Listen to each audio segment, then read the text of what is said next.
What's going on, everyone? Welcome to a very special episode of Renegade Capes on the Renegade Pop Culture Podcast Network. My name is Mike. I'll be your host this evening. Joining me to my right is Brock. Hello.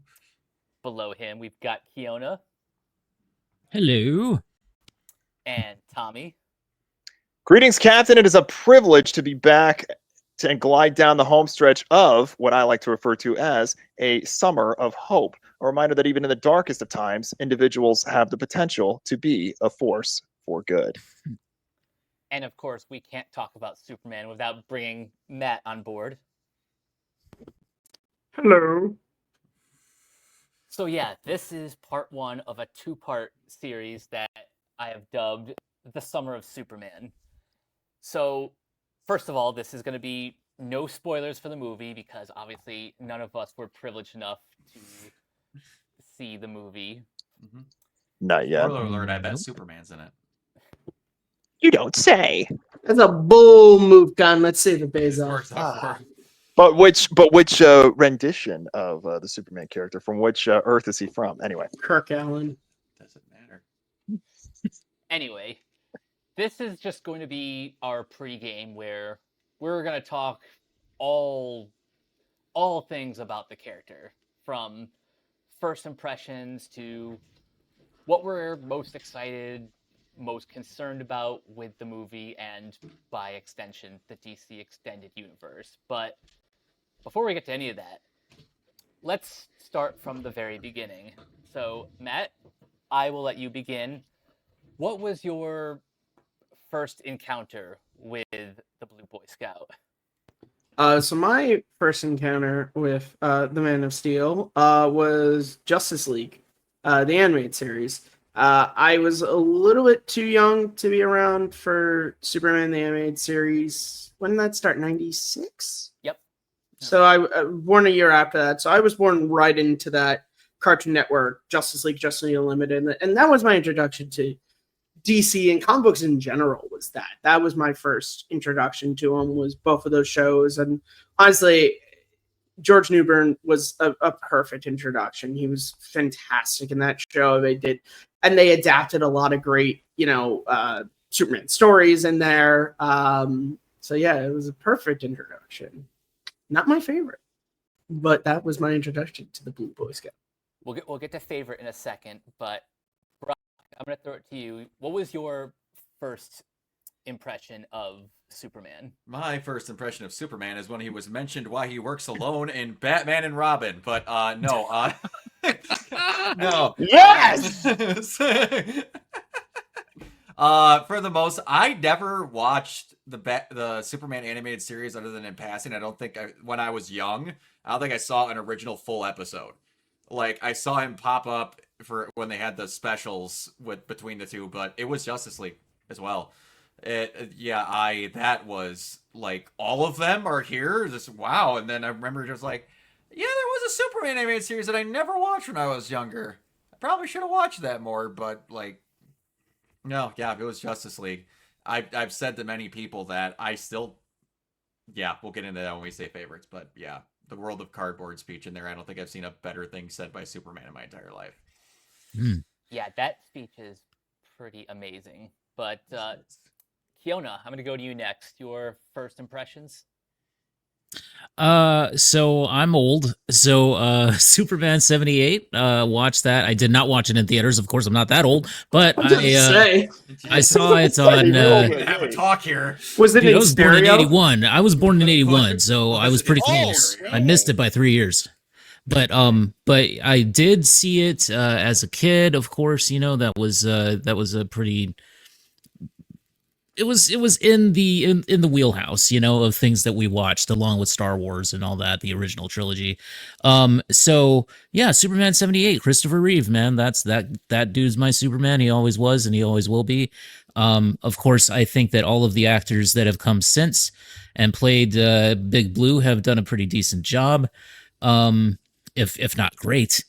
I like them all, and I mean, it's that and comics. I think the first Superman issue that I ever read it was either Superman or it was Action Comics. It was Panic in the Sky. That was the very first crossover story or big storyline that I ever saw. So Nice. yeah, pretty interesting.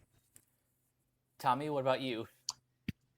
I was primarily a Batman kid growing up, so my first Same. exposure to the Superman character came during the Universe animated series that aired on both the Cartoon Network and the Kids WB from back in the late 90s, early 2000s. But it was the thing that really stood out is you watch these animated incarnations of the character, but then when you see live action adaptations or promoted, that's something really stood out. You kind of felt like you were growing up in a sense. That's something that it's a weird analogy, but that really stood out to me in some capacity when I was really, really young. So I was, during the summer months, I would wake up in the mornings when I was not going to school, obviously, and watching. I can't remember exactly what the setup was, but there was an advertisement that came across. It was one of those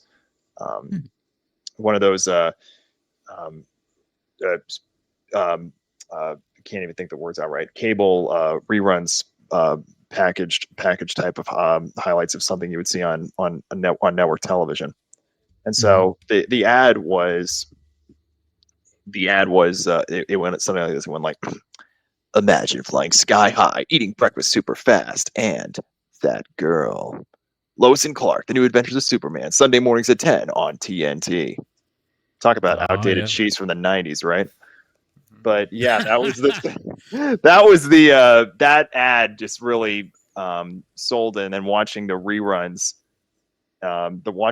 every weekday morning from that point until Katie and I would go back to school at St. Phil's during the school year was something that was just a lot of fun on Pine Tree Road when we were growing up. But that was something about that in particular iteration of the story that stood out. And I'll get to that. I'll get to that later on in the show. Awesome. So nice. I've said this before, but I was actually born the same year that Cartoon Network launched. So that was how I got my first exposure to a lot of the classic stuff like Super Friends and the Max Fleischer Superman shorts. Yes. So that was kind of like the earliest exposure I got to the character. It wasn't really until The World's Finest special with Batman and Superman and Justice League that I really got to see the character sort of in peak form in animation. And then later on I would go eventually watch things like Smallville, the Christopher Reeve movies, the Snyderverse, etc. But we'll get to that a little bit more later. The next question I have is, what was the single movie, TV show, comic, whatever, that like definitively made you a Superman fan? Keon, I'm going to start with you. Ooh, give me the big one, why don't you? Other than Superman 78, which was very much a watershed moment for me in terms of Superman, and the portrayal of him. Man, oh man, there's so much to choose from in terms of comics, dude. Okay, so it's not my favorite Superman story, obviously, but it's something that I remember being there for. Death of Superman. Yep. I remember there being like news reports on CNN about this. That's how freaking huge this was. And it's, whether or not the story holds up, which your mileage may vary on that. I think it does personally too. I like it for what it is. I mean, I know it was just a sales gimmick and everything, but it's my like favorite graphic novel. So there's something about it, right? There's something about it, Matt. I think that there is, and I think that there's like, I think if anything, what it does is it shows you like even a fictional character. Like, even though it was a slow news day, and obviously, like, you know, you can say whatever you want to about it, but I think in terms of it being like a monumental moment in terms of pop culture, I think that it works in a way, and it shows how powerful the mythology is behind him, and how like even a fictional character, like look at everything that like society is built upon, right? Whether or not it happened or not. This to me is something where even like as young as I was, which I was, I still felt it. You know what I mean? And like it kicked off this whole like sort of sales gimmick thing that happened with DC and everything, with Nightfall and with Green Lantern and all that stuff that happened there. But I do think it was a powerful moment in terms of popular culture, and I do think that it was something that left an impact, especially on me. Even though, like, even for all its faults, and even for the number of times that it's been adapted well and not so well, I feel like that would be something that sticks in my mind as a big Superman moment. So I'm gonna go with that, along with, you know, but of course my real answer is Superman 78, because that is the definitive portrayal for the character in terms of how I looked at him growing up. And again, I was more of a Batman fan, like Tommy. I actually grew up as more of a Batman fan than a Superman fan, but I always liked Superman. And then that comic hit, and it was big news. So yeah, that's what I'm going to go with. Yeah, I actually was more of a Batman fan as well. In fact, Nightwing to this day is still my favorite superhero of all time. Nice. Oh, I didn't know that. Oh, yeah. But Matt, I want to know, what is your watershed movie, TV show, comic, etc.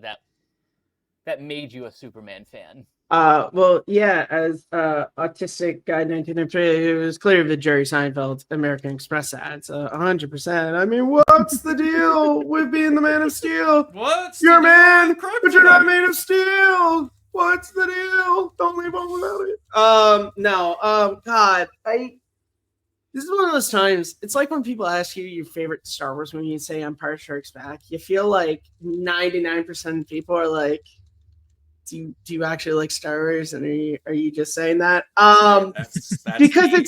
it's Superman. it is Superman 78. But so, as I said, my introduction to comic books in general was Justice League, and like a lot of you guys have said, like I was a Batman kid, full on. Like I dressed up as him in kindergarten, like that. He was my guy. And I've told this story a couple of times on a couple of different streams, but I'll tell it again here. I went to Walmart with some pocket money. I think maybe it was after my birthday. I can't quite remember. And we go into Walmart. We go to the movie section, and they still have these where it's like Warner Brothers Classics. It's like 4 movies, you know, that are all kind of similarly related. And they had a Superman one, and I was trying frantically, of course, to find a Batman one, which they didn't have. And so my mom was like, well, you know, Superman's in Justice League. Why don't you? And I was like, all right. So I kind of took that home and put on Superman 78, and everything changed. The movie is like the theatrical, because that was the theatrical on that set, not the special edition. So I think that's like 2 hours, 10 minutes. Superman became my favorite superhero.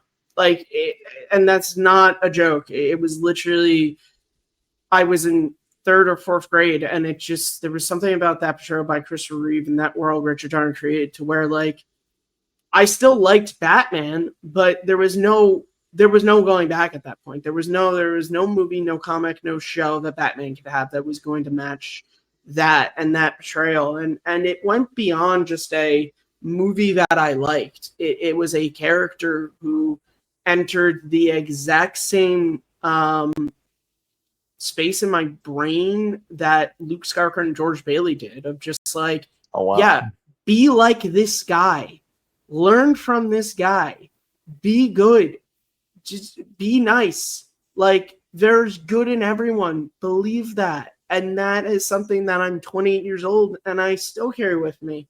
Because it's such a beautiful movie, and I've talked about it so many times, and I'll continue to talk about it. But that is, it's not just it was a movie I saw and I liked. It was a movie that, when it comes to like comic books, changed everything. Because again, like you could have shown me the entirety of the Dark Knight trilogy after that, and still I would go Superman. You could show me the entirety of the MCU up to this point, and I still at that point would, no, this guy. Like, it's an incredible story. It's an incredible movie, and I think it also, we were just talking about with the death of Superman and how that was such a big moment comics wise. But I mean, Superman the movie for comic books in general was such this amazing moment when these creatives, Mario Puzo, Richard Donner, even though they're your mileage may vary on them, but the Salkinds, who kind of had the idea behind it, like they went. Because obviously comic book stuff before that, it was the Kirk Allen and George Reeves serials. It was the Adam West show. Like, comic books were for kids. It was kitschy, it was fun, it was cheap, and it was kind of disposable. And I love Batman 66. Do not get me wrong, but like that show was literally made for the kiddies. Like, and Adam West knew that, everybody knew that, but this was the first time that creatives went, we're going to take these stories and we literally are getting the guy who wrote The Godfather to write this screenplay.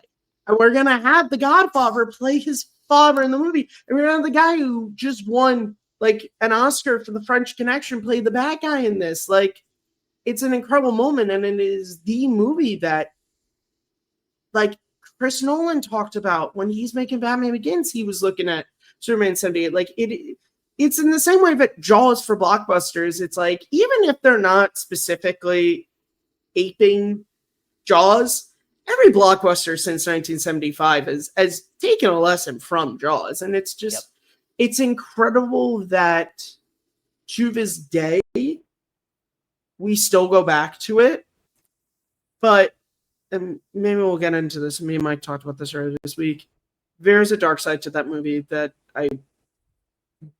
persists when it comes to future iterations of that character. That kind of does annoy me, but we can get into that later. Yeah, we'll get into that probably in the second half. But Tommy, what was your watershed moment for Superman? The movie, comic, TV show, whatever, that made you a fan of the character? I guess you could say it was, in the animated series, it was that episode where was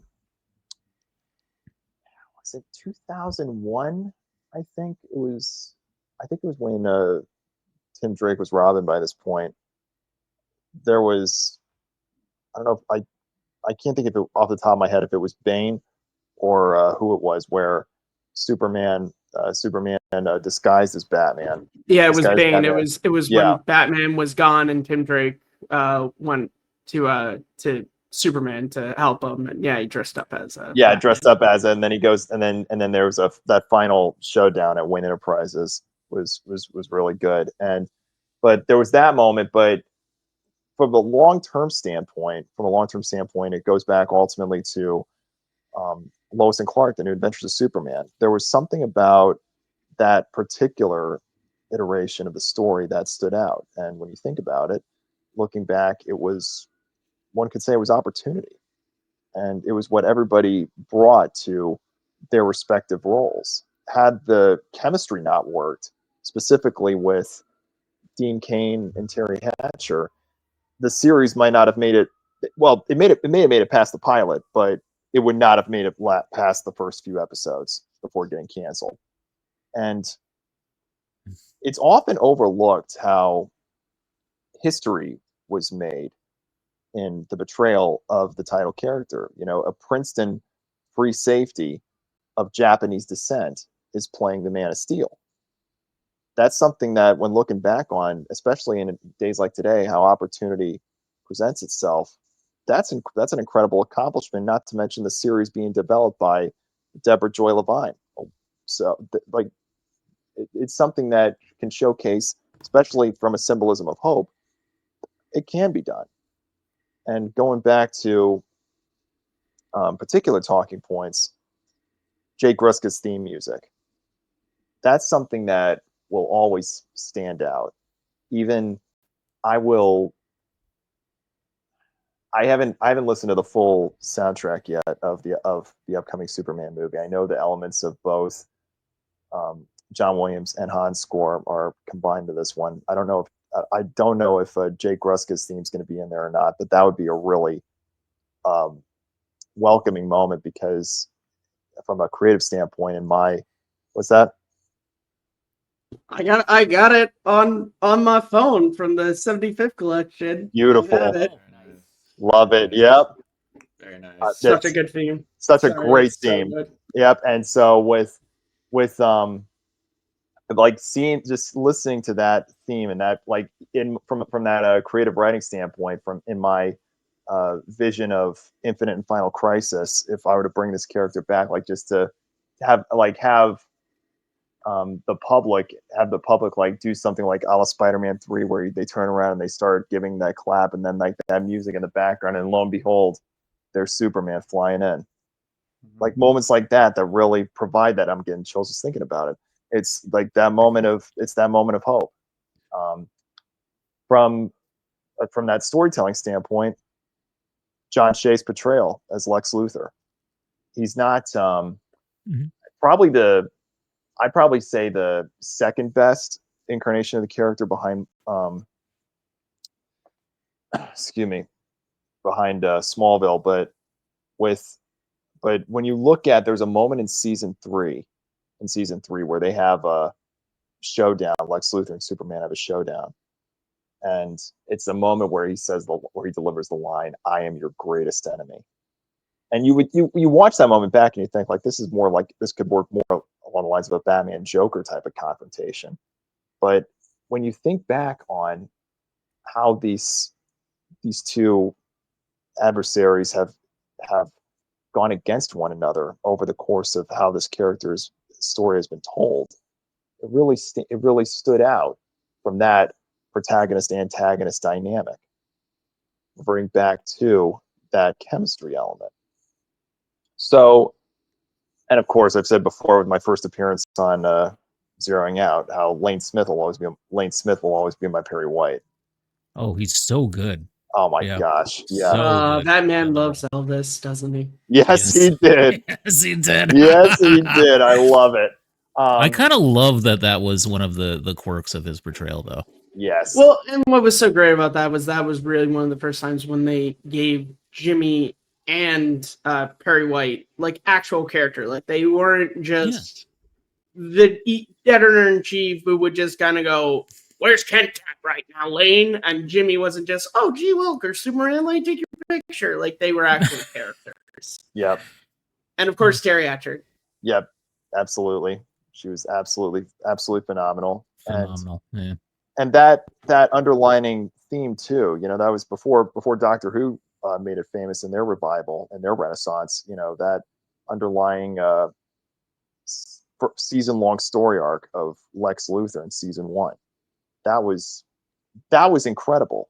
They opted to go down obviously, what ultimately led to the downfall of that show was I thought you meant I thought you were making a joke about the downfall of Lex Luthor. Well, that too. That too. But no, it was. But the downfall was they decided to go. They had so many ideas, but they couldn't keep a straight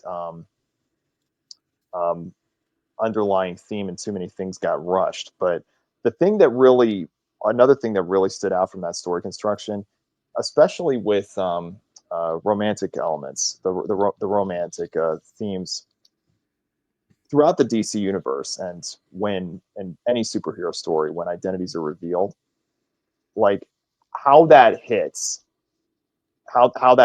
is what really sets a lasting impression.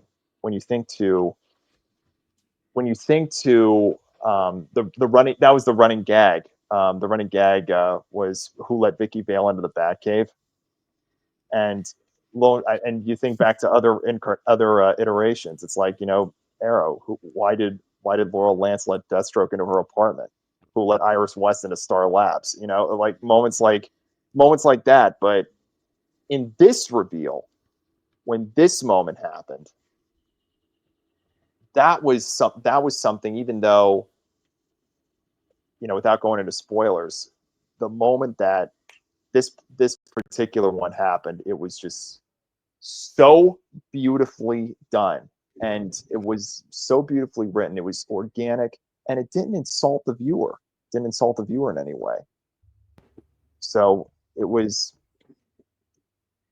like that's what made that series to me really stand out and be special.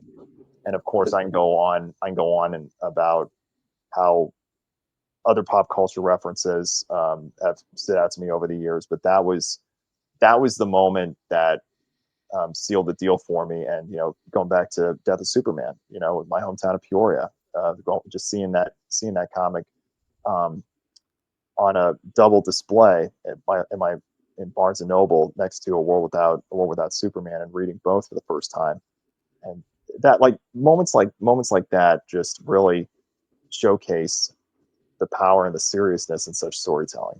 So ultimately, opportunity.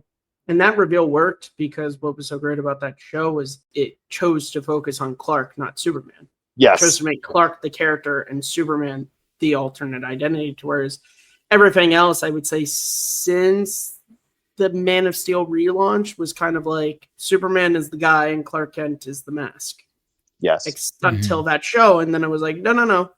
Clark's the real guy. Let's dig in, which was so great about that show.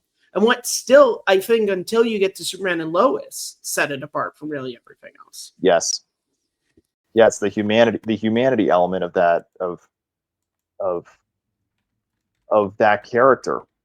And Smallville doesn't count because he's not Superman until the last seconds of the finale. Not yet. I'll get to that in a minute, but Brock, what was your watershed moment that made you a fan of Superman? All right, so this is gonna be the part where I'm the guy that goes that I never really clicked with a Superman movie. Oh boy. 100%. There's a shock. There was always parts of it I liked about it, but it was never one that made me flip head over heels over anything. Like, all of them would come through. There have been shows that I've thought of captured, like, I'm telling you, Tyler's version in Superman and Lois to me is my favorite version of Superman that's been made in live action. And I don't think he gets his flowers nearly fucking enough for how good of a job he did. Oh, he's good. He's spectacular. Yeah. He's really good. Yeah. But I like him. it's the Justice League show. What did it for me is watching how you had Superman interacting with who he is as an entity with other members of the League. That really did it for me. Just all the ways that he showing how they would have to deal with situations with him being around and situations with him not being around, and how certain things got to him, like him flying off the handle about Darkseid when they brought back that whole thing from the Superman animated series. Oh yeah. But, like, showing little parts of, like, voice actor like Brandon also getting to come back and be him on the CW verse. Crisis. Oh, it was phenomenal. so. As someone who good. his performance, even though the movie I don't really like, but he's great something. in it. It was so nice for them to bring him back and really give him this, like, amazing, like, moment in the sun of just like, oh no, Brandon Routh was always a great choice for Superman. It was absolutely not use him to his full potential. 100%. His crossover did. Oh, absolutely. Yeah. The movie failed it. Brandon didn't. Yeah, and even though it didn't make its money at the box office, not to interrupt, but Superman Returns, that was one of the things I was going to get into, was the how much of a pop culture influence it was in 2006. And to see him come back as Kingdom Come was was really cool. It Yeah. was nostalgic for people like myself in that time. Yeah. It was. Man, was those gray streaks, man. That's really what did it. That Yeah. was, and like during that, and like heading on into the show, another thing that like that shocked me the most. It's not my favorite version, but what shocked me the most about a portrayal of a character in a Superman entity at all was Jonathan Cryer's Lex Luthor. He was so good as Lex. That blew my mind. It's so funny because it's like, so they literally do it because it's like funny because it's like, oh, he played his nephew in Superman 4, the Quest for Peace, and it's like, oh no, he's just a really great choice to be Lex Luthor, and it also just so happened he played his nephew in Superman 4, the Quest for Lenny Peace. Luthor. Lenny freaking Luthor. That was one thing. That I'm like, one of my favorite sitcoms of all time is 2.5 Men, and I heard he was going to be like, Alan? It's going to be what? That was my first thought too. I was like, so the other man in 2.5 Men is going to be Lex Luthor. All right. They couldn't. Michael Rosenbaum wouldn't return phone calls. I mean, did they call the wrong guy? Did they want Charlie Sheen? But anyway, like then they have the interaction at the farm where he goes to meet Smallville Clark and meet Tom Welling, yes. Perfect. That's perfect. Like that's just Lex. Thank you. Just, holy shit. Oh hey, I'm still faster. Yeah. When he just takes it from him and he's just like, look, why'd you get really? Like just a little bit of him seeing he gave it up for kids. That was just so but yeah, I know I've said it before, but no live action property, in my opinion, has ever actually gotten to hear Superman, not in a petty way, but anyway, period, realistically bitch about how hard his life would actually be being Superman. When I got to hear the World of Cardboard speech at the end of Justice League to talk about just how actually hard his life would be to just be Superman, where you feel like you'd break anything, his loved ones, everything he works with. Oh yeah. At 100% of his life, he has to try so hard to not show people who he actually is. And he finally gets a moment to be like, he's got a problem. That man's never going to give up as long as he's still breathing. I've got a different one. And just, I was like, finally, something clicked that part about Superman that I've never felt in any live action iteration of him. Ever.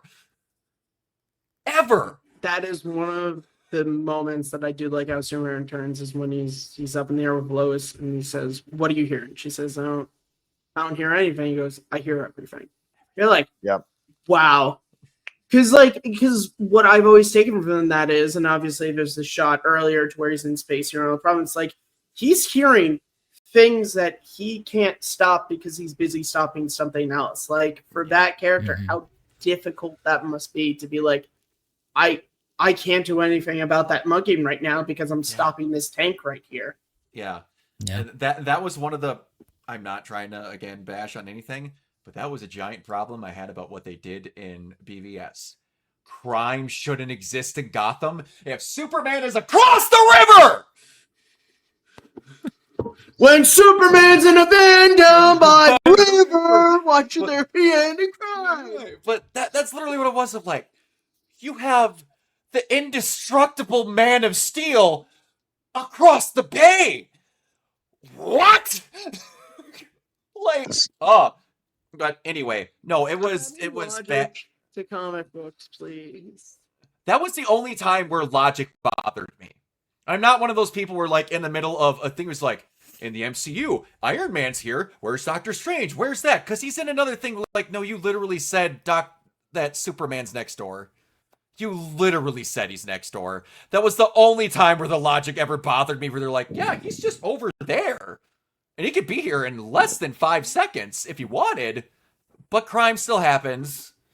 That's the keyword if he wanted. Maybe he didn't want to clean up crime in Gotham. Yeah, maybe he's just useless, and it makes you think more about what Superman thinks is important, and they hate it when they do shit like that. But yeah, no, it was... That's one thing that I appreciate about animated series versus live action. You have a lot more freedom, because you don't need to spend millions upon millions upon millions of dollars to have a cast of people when you can just have an Andrea Romano-led super fucking cast portray these characters to the infinite degree and then do whatever you want. There's a reason we don't tug on Superman's cape. It's one of those things where, and when it just, that was one of the things where, and one thing I'm really excited about this movie before we get into it, you're going to see Superman get to bounce off a good chunk of people, good and bad, which is my favorite thing about Superman, where you have to have him dealing with situations and other dealing with him being around. A lot of what him as a person is interesting with is how he has to interact with others. Him as the, like, point that other people have to deal with is almost more important than what he is actually doing. Yes. Because he's, a lot of times, like, I'll reference Devil May Cry here. Those video games happen because there happen to be about 5 miles between Dante and the problem. If there was a mile between Dante and the problem, it would get solved in 5 minutes. The interesting way of how you separate Clark/Superman from the problem is the most interesting part of most Superman properties, in my opinion. Because that takes talent to write that properly.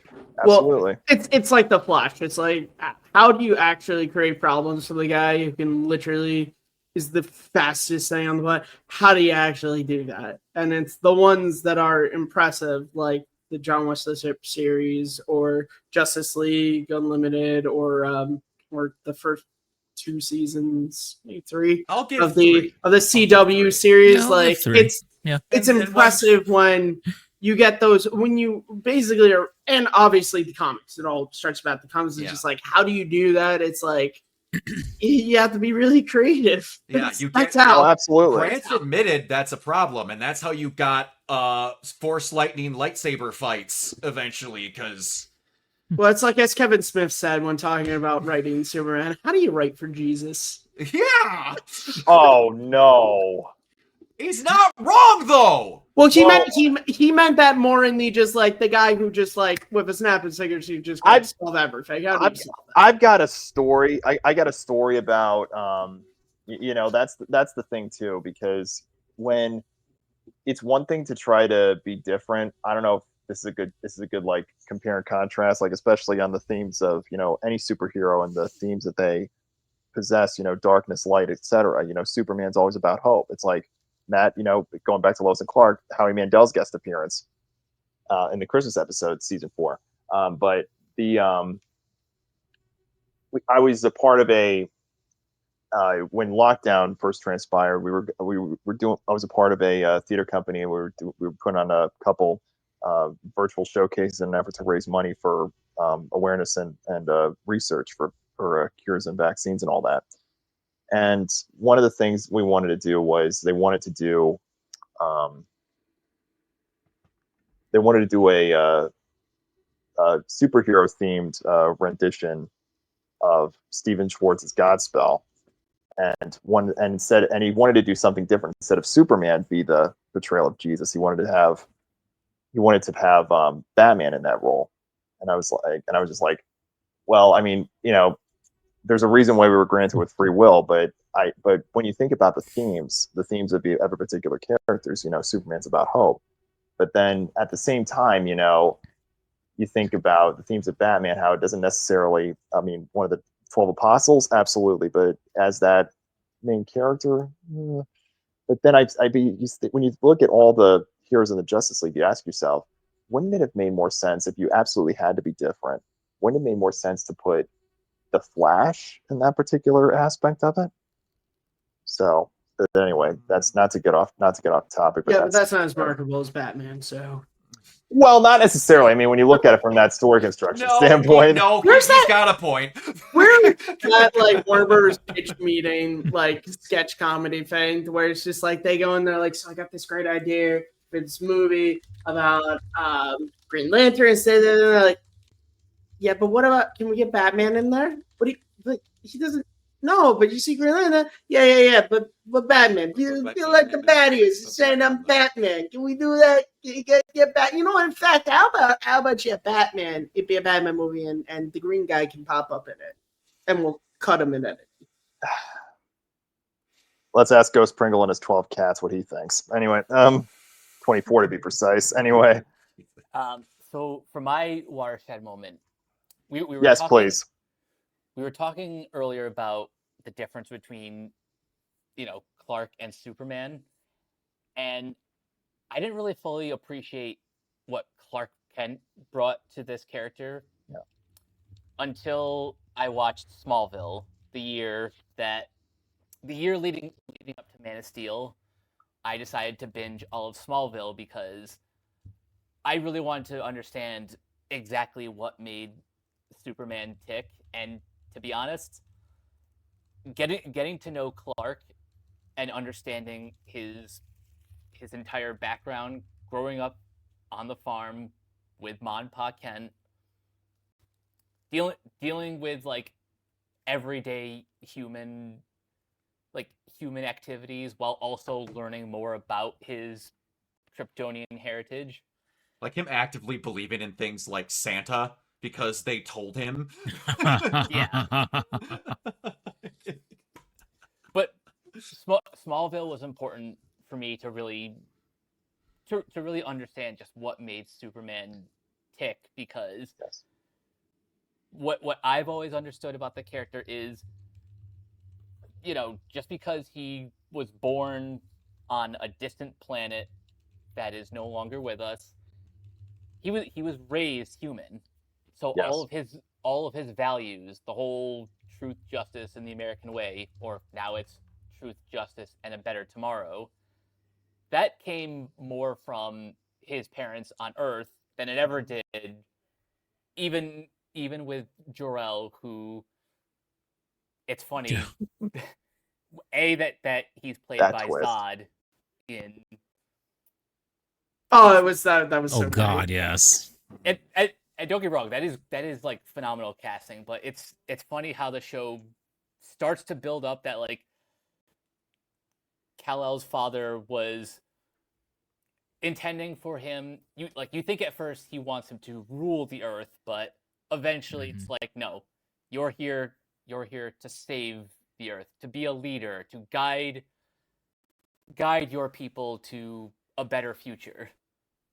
And that's really why this is a character that's endured for the past 85 plus years. Along I wanna those say, like, lines, yeah. 88 now. So I mean, it was 38. I want to say when Action Comics #1 came out. I'll double check that. And the thing, That's like characters like this don't endure 38. long. Yeah, June 1938. Thank you. Yep. Yeah, incredible. characters like this do not endure this long if they don't like leave just a lasting impression on not just comics but other media. yes. No, so okay. Oh, yeah. So, sorry to interrupt you, Mike, but I actually wrote a paper about this in college. I wrote a thesis paper in one of my history classes about when Superman was introduced during the Depression and how since then, like, because there's a difference between being a popular thing and ingratiating yourself into culture. Those are two separate things. The Spice Girls were a popular music group in the 90s. They were a popular group, and to many people, like, they are, important, but like, I'm not sure if 80 years from now people are still going to be listening to every album and but like Superman, like, there were other comic book characters, that were in Action Comics #1, but they have not endured and have continued to have iterations and new additions. That it's something that is so unexplainable because you can't predict it. It's a combination of coming out. It's a combination of being introduced at the right time. It's a combination of being evolved. It's like James Bond. The reason why the James Bond film series is still going is because the creatives are willing to evolve that series. Yes. And it is when you have a character that represents something that we as a people have a longing for. And I think, and we can get into this more as we go on, but like Superman has always represented this longing of like wanting to be better than we are. yeah, when he was first introduced, it was could you imagine if you were more powerful than locomotive and you were bulletproof? Like, could you imagine that? And now you imagine what it was like if more people were as optimistic as he was, if more people were as willing as he was to fight for the little guy in the truest sense and to not care about boundaries of the world and all these things and just going to be like, there are wrong things happening in the world and we need to do something about it. That's why this character is endured. Yes. And it's incredible. Yeah. Well, If you can't tell, I really like Superman. I don't know. That's I think exactly I'm just why a you're mild here. fan. Yeah. Just started watching like last week. It's fine. I like Superman as much as I like some music rock. So you hate it? I Uh, was waiting for the moment to bring that up. I see. Yeah. Hold tight. Anyway. Ain't no mountain high enough for my love of the Man of Steel. Dear God. Ain't no Saying, valley low if you want to enough. be my lover, you gotta get. Never mind. That was different. Oh, jeez. Friendship never ends. Yes. You know, I'll say this much. 80 Oh, there's years going to from be a now- bunch of Spice Girl fans who are coming after me now after that. This is 80 like the 70s music thing all over again. No, 80 years from now, they'll Spice World will be considered a cult. Will probably That will be still up have in a cult museum. following. We said that VHSs aren't worth money. Spice World is worth money. Ray Park's best performance is in that movie. Who is Ray? I gotta be honest, I've forget never about- seen Spice don't- World. Who is Ray Park in Spice I World? don't fucking remember. Oh, I just remember you in said an interview recently they mentioned Ray Park was in it. That's all I remember. Don't forget Sir Roger Moore. Anyway, Oh yeah, that's right. Yeah. Yep. but and A Hard Day's Night will still be one of the greatest movies ever made. Oh god. But anyway, not to get off track, but I'll say this about, going back to Smallville. That was another thing that really stood out. It was when I first came across it. It was pitched. From my understanding, it was pitched as a prequel series to what Lois and Clark would be, and it would go up until that point where he arrives in Metropolis. But then, of course, the series got popular, things changed, and of course, it lasted a lot longer than it needed to. But anyway, it was the books and the spin-off stories that happened in the novelization was wonderful reading material for me when I was in middle school. Going to the library at Wester, where I went to school when I was living in Frisco. It was something that became a appointment reading, and just reading these similar circumstances, and saying I'm going to go to high school in a few years, and reading about all this is something that really stood out and really spoke to me on that level. And of course, seeing it was the season 5 episode. This was fun. This was fun to watch just for that particular moment. I mean, the episode was not so much based on its themes, but the episode from season 5, Exposed, where Tom Wopat guest starred, and you could tell that the two of them, Tom Wopat and John Snyder, had an absolute ball being reunited on screen once more. And like, it's just moments like that to where you're really able to have fun and have fun within that particular character, while also telling that particular incarnation. I really wish we were able to see Tom Welling as the Man of Steel, since it lasted as long as it did. Not in Smallville specifically. Did for like 3 minutes, man. Well, no. What I'm saying is, and this goes back to my vision on how I would have pitched the DCU. I would have had, I like Tom Welling would have absolutely been my Superman, but he would have still been my Superman. I would have paid him a heck of a lot of money because he earned it. You earned it, and you can still be marketable, bankable, go through, like, have that media training, like that. Like, it was absolutely fantastic. He was absolutely fantastic in that particular moment. So it just made all the sense in the world. But anyway, Smallville was really interesting because it was really the first I think, piece of media to really go with the John Byrne Man of Steel relaunch backstory, Yes. which Yeah. before that there was the Superboy of it all, which was there was this idea that when Clark Kent became a teenager, he adopted the identity of Superboy and started around Smallville performing, acts of heroism.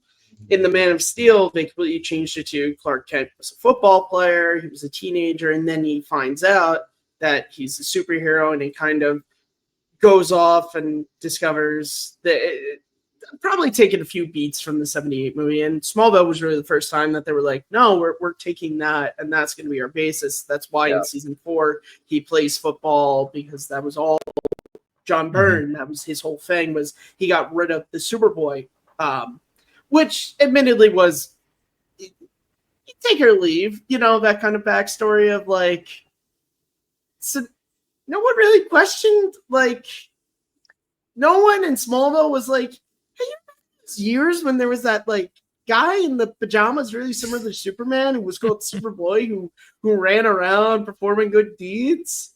That's kind of weird that guy's in Metropolis now, isn't it? Yeah, Huh? it's kind of crazy. It's kind of The weird. red and blue blur. Yep. Like, yeah. And of course, you talk about Superboy, you talk about that 80s show. Which is it's You heard about something. I'll tell you what. I remember catching on one channel once a few of the reruns. God bless me, I forget his name, but the actor in the first season was actually pretty good. He was a pretty good Superboy. I liked him. I didn't so much like the guy they got after he got fired. But that, what's his name? I'll look him up. He was good. Going back to Smallville, I want Yes. to ask: did anyone read the season 11 comic? True story. No.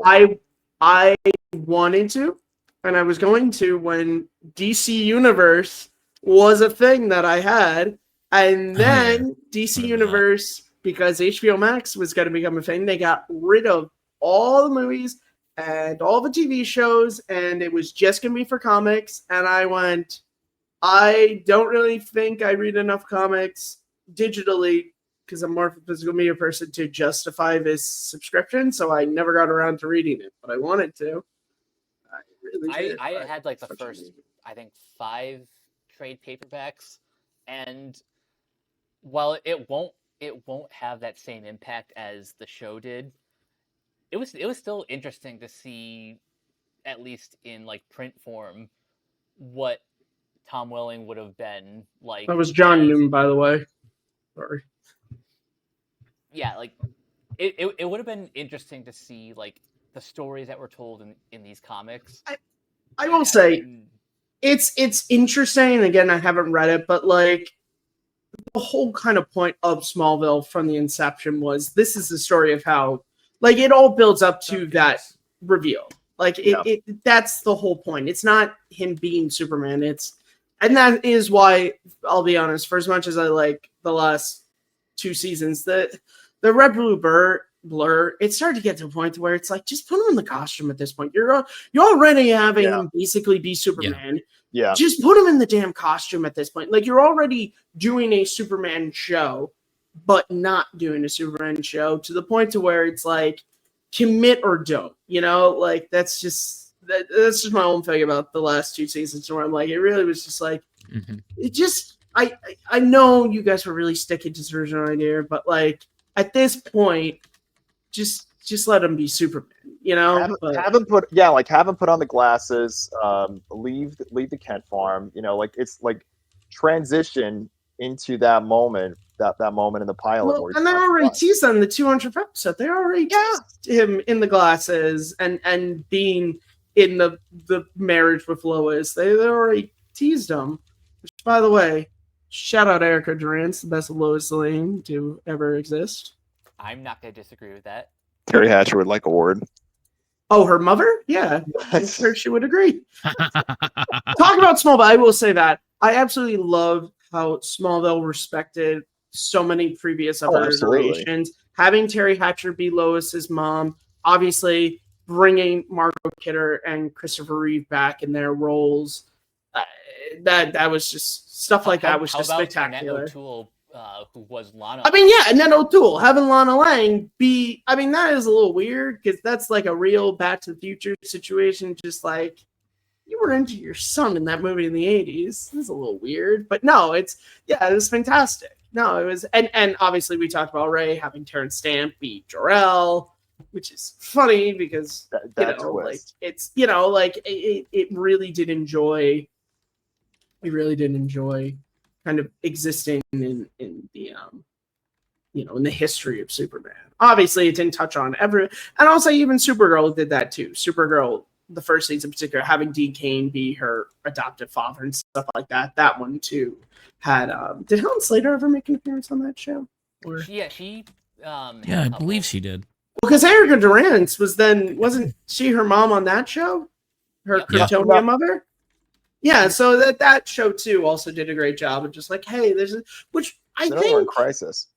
I think those types of things, and and look, the Flash did it with having John Wesley's ship be Barry's dad. Like, I think it's cool when you get things like that to where it's like these are such good actors that you can just, if you're a novice viewer who only knows this one thing, it's not distracting. That is like, why'd you get this really terrible actor? Like, it's like, well, in 1982, they played him in a never-made TV pilot that everyone loves. It's like, oh no, John Wesley Shipp, he would have been a great choice anyway.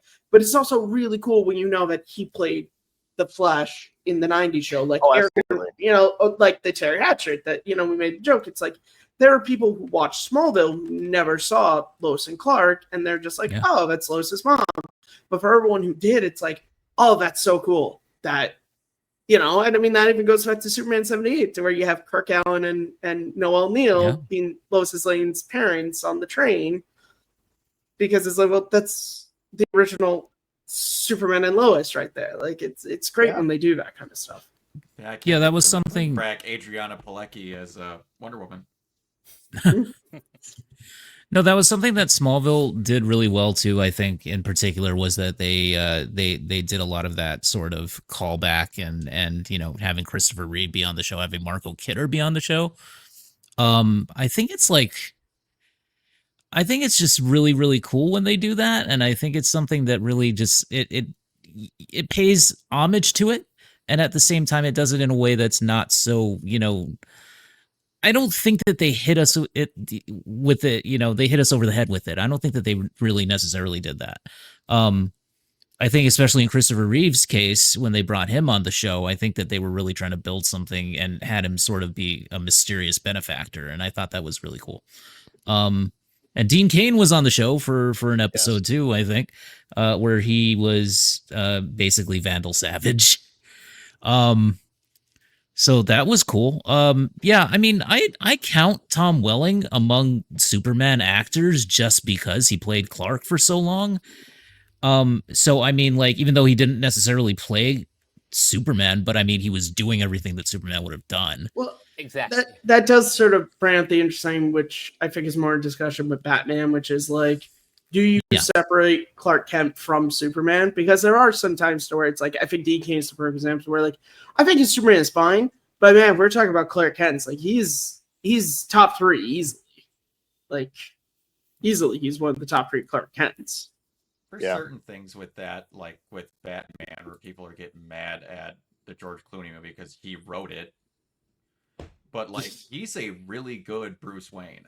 Oh, he really is. He really different stream, but he is a really good Bruce Wayne. Like, he was a perfect choice. Yeah, like, even I mean, there's a reason why he came back in the why he came back. He said, "I'll never." When I tell you, oh my God, pop that I that. had for him showing up could be heard from space.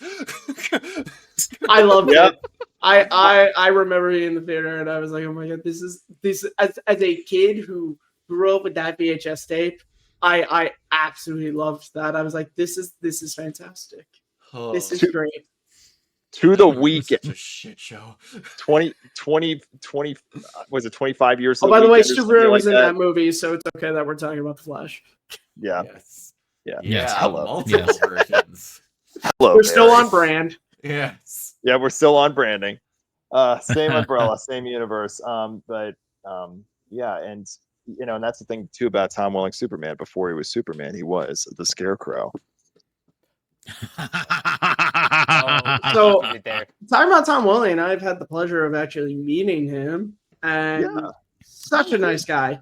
He's very, very nice. I got there kind of early because that was when me and my brother went to the con. I was like, let me just get all the autographs out of the way. That way we just enjoy the con. And so there wasn't even a Yeah. line at that point for him. So I just got to go Really? up. Yeah, well, because it was like the convention had kind of like just opened, and a lot of okay.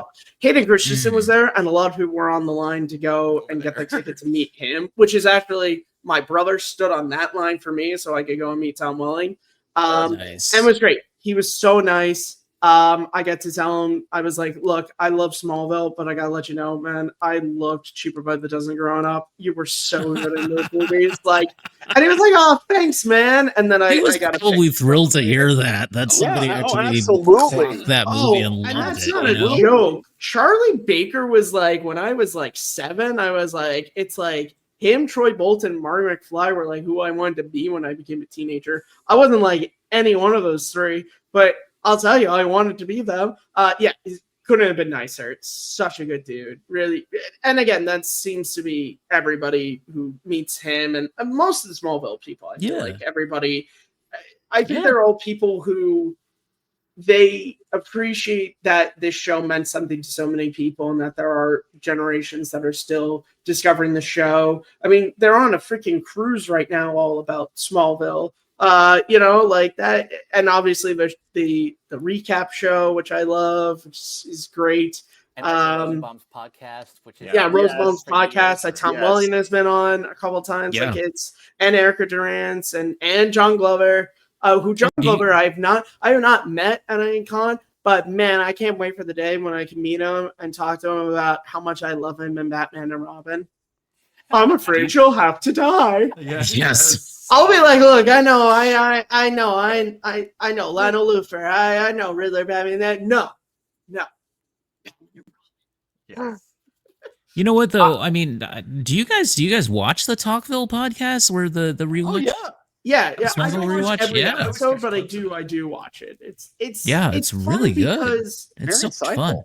because I'll tell you, since COVID, there's been kind of a boom of these kind of like actors Yeah, doing rewatch, rewatch. and Mhm. some of them are not going to name any of them, but some of them are like really like, oh wow, you really don't have a career, and so you really want us to all remember that thing you were on.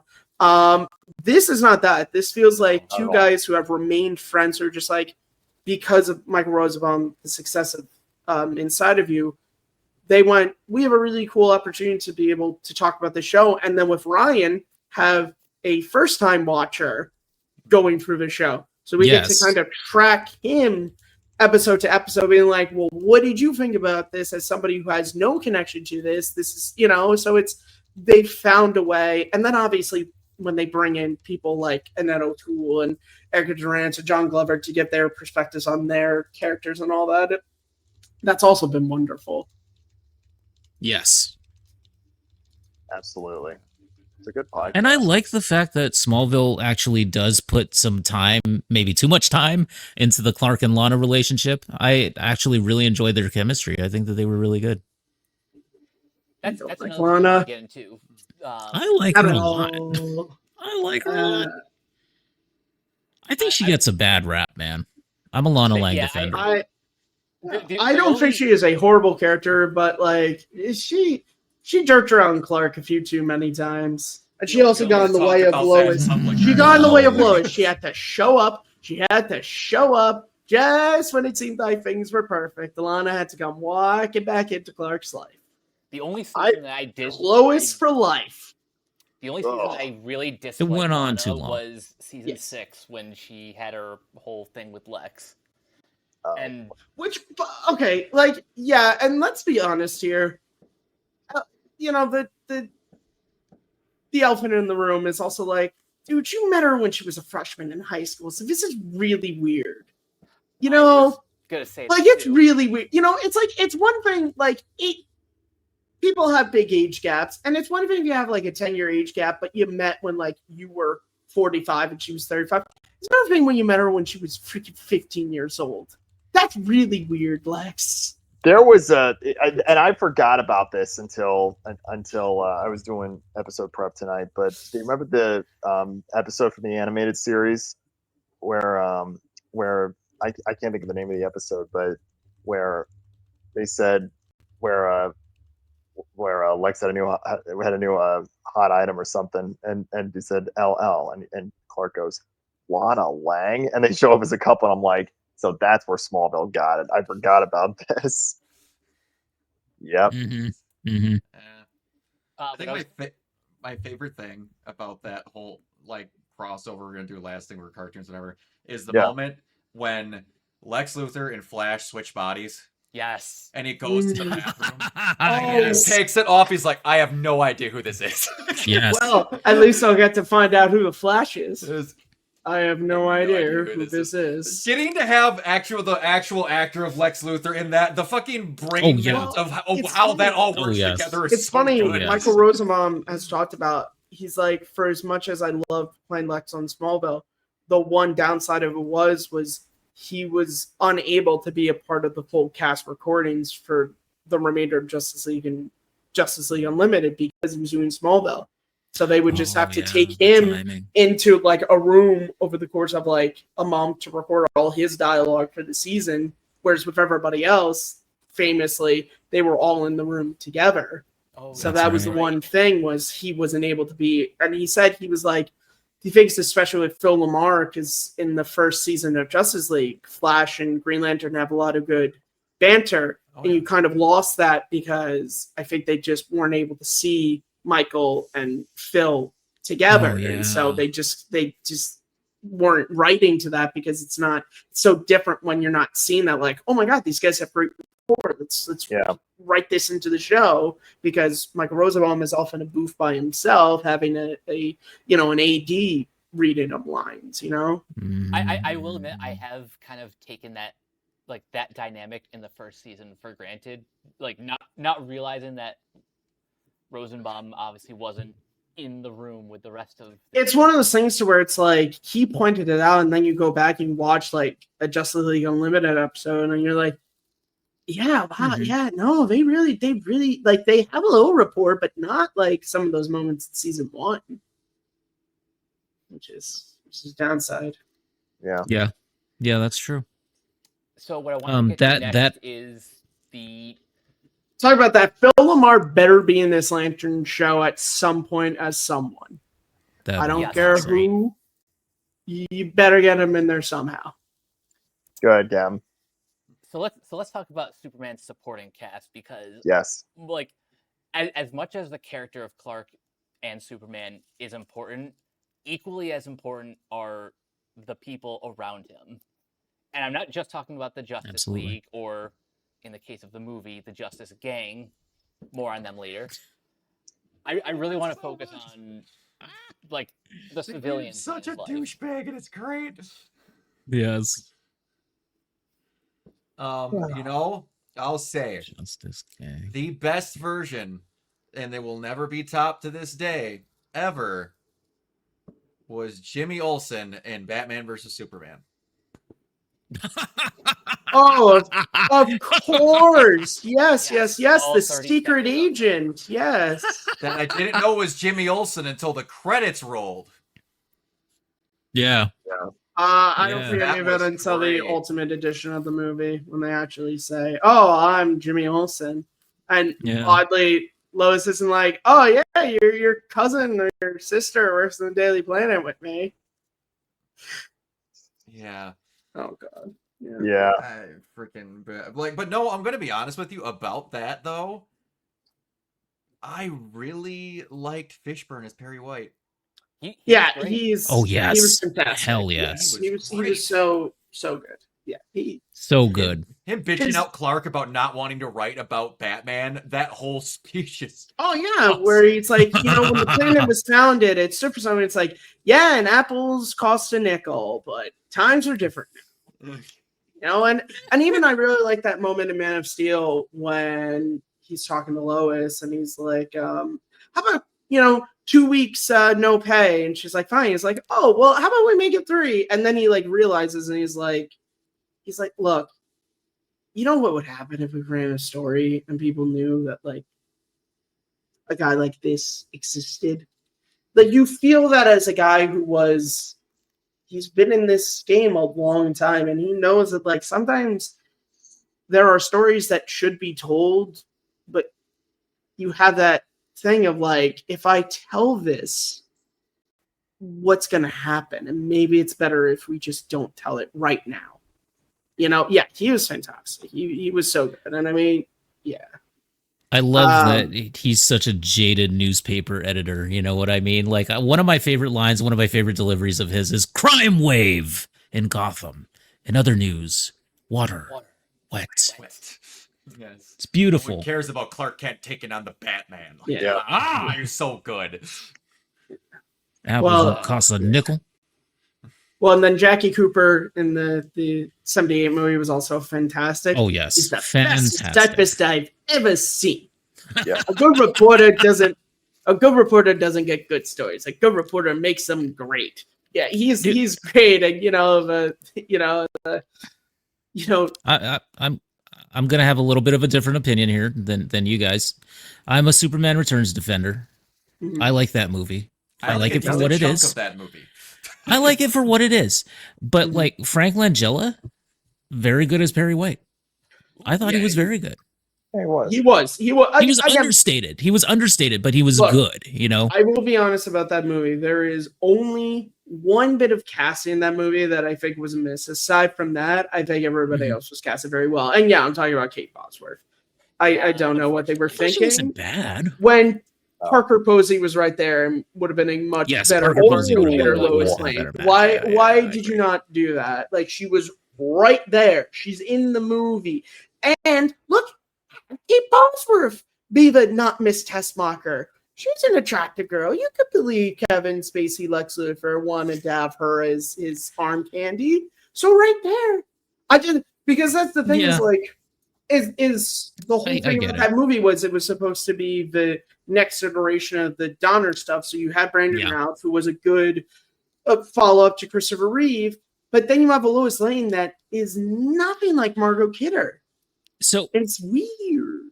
Yeah, see, that's the thing where I would agree with you on that because, like, I think as the continuation of the Margot Kidder version of Lois, it wasn't right. And that's my thing. I think Kate Bosworth on her own would have been fine, but it's just not. If Superman Returns was in its own universe and not a continuation, I would not have any problems. But since you are saying this is Margot Kidder, Lois Lane, she doesn't. She was not. She has none of the spark. She has none of the spunk, and even the way they like try to write her as being more jaded, it still doesn't work because I'm like, man, like freaking Margot Kidder Lois Lane was already jaded. She literally gets almost purse snatched, and then she's just like on about her day. Like she was already a jaded character, like, and that's why I'm saying, like, I think just seeing her in interviews around that movie, I was just like, man, Parker Posey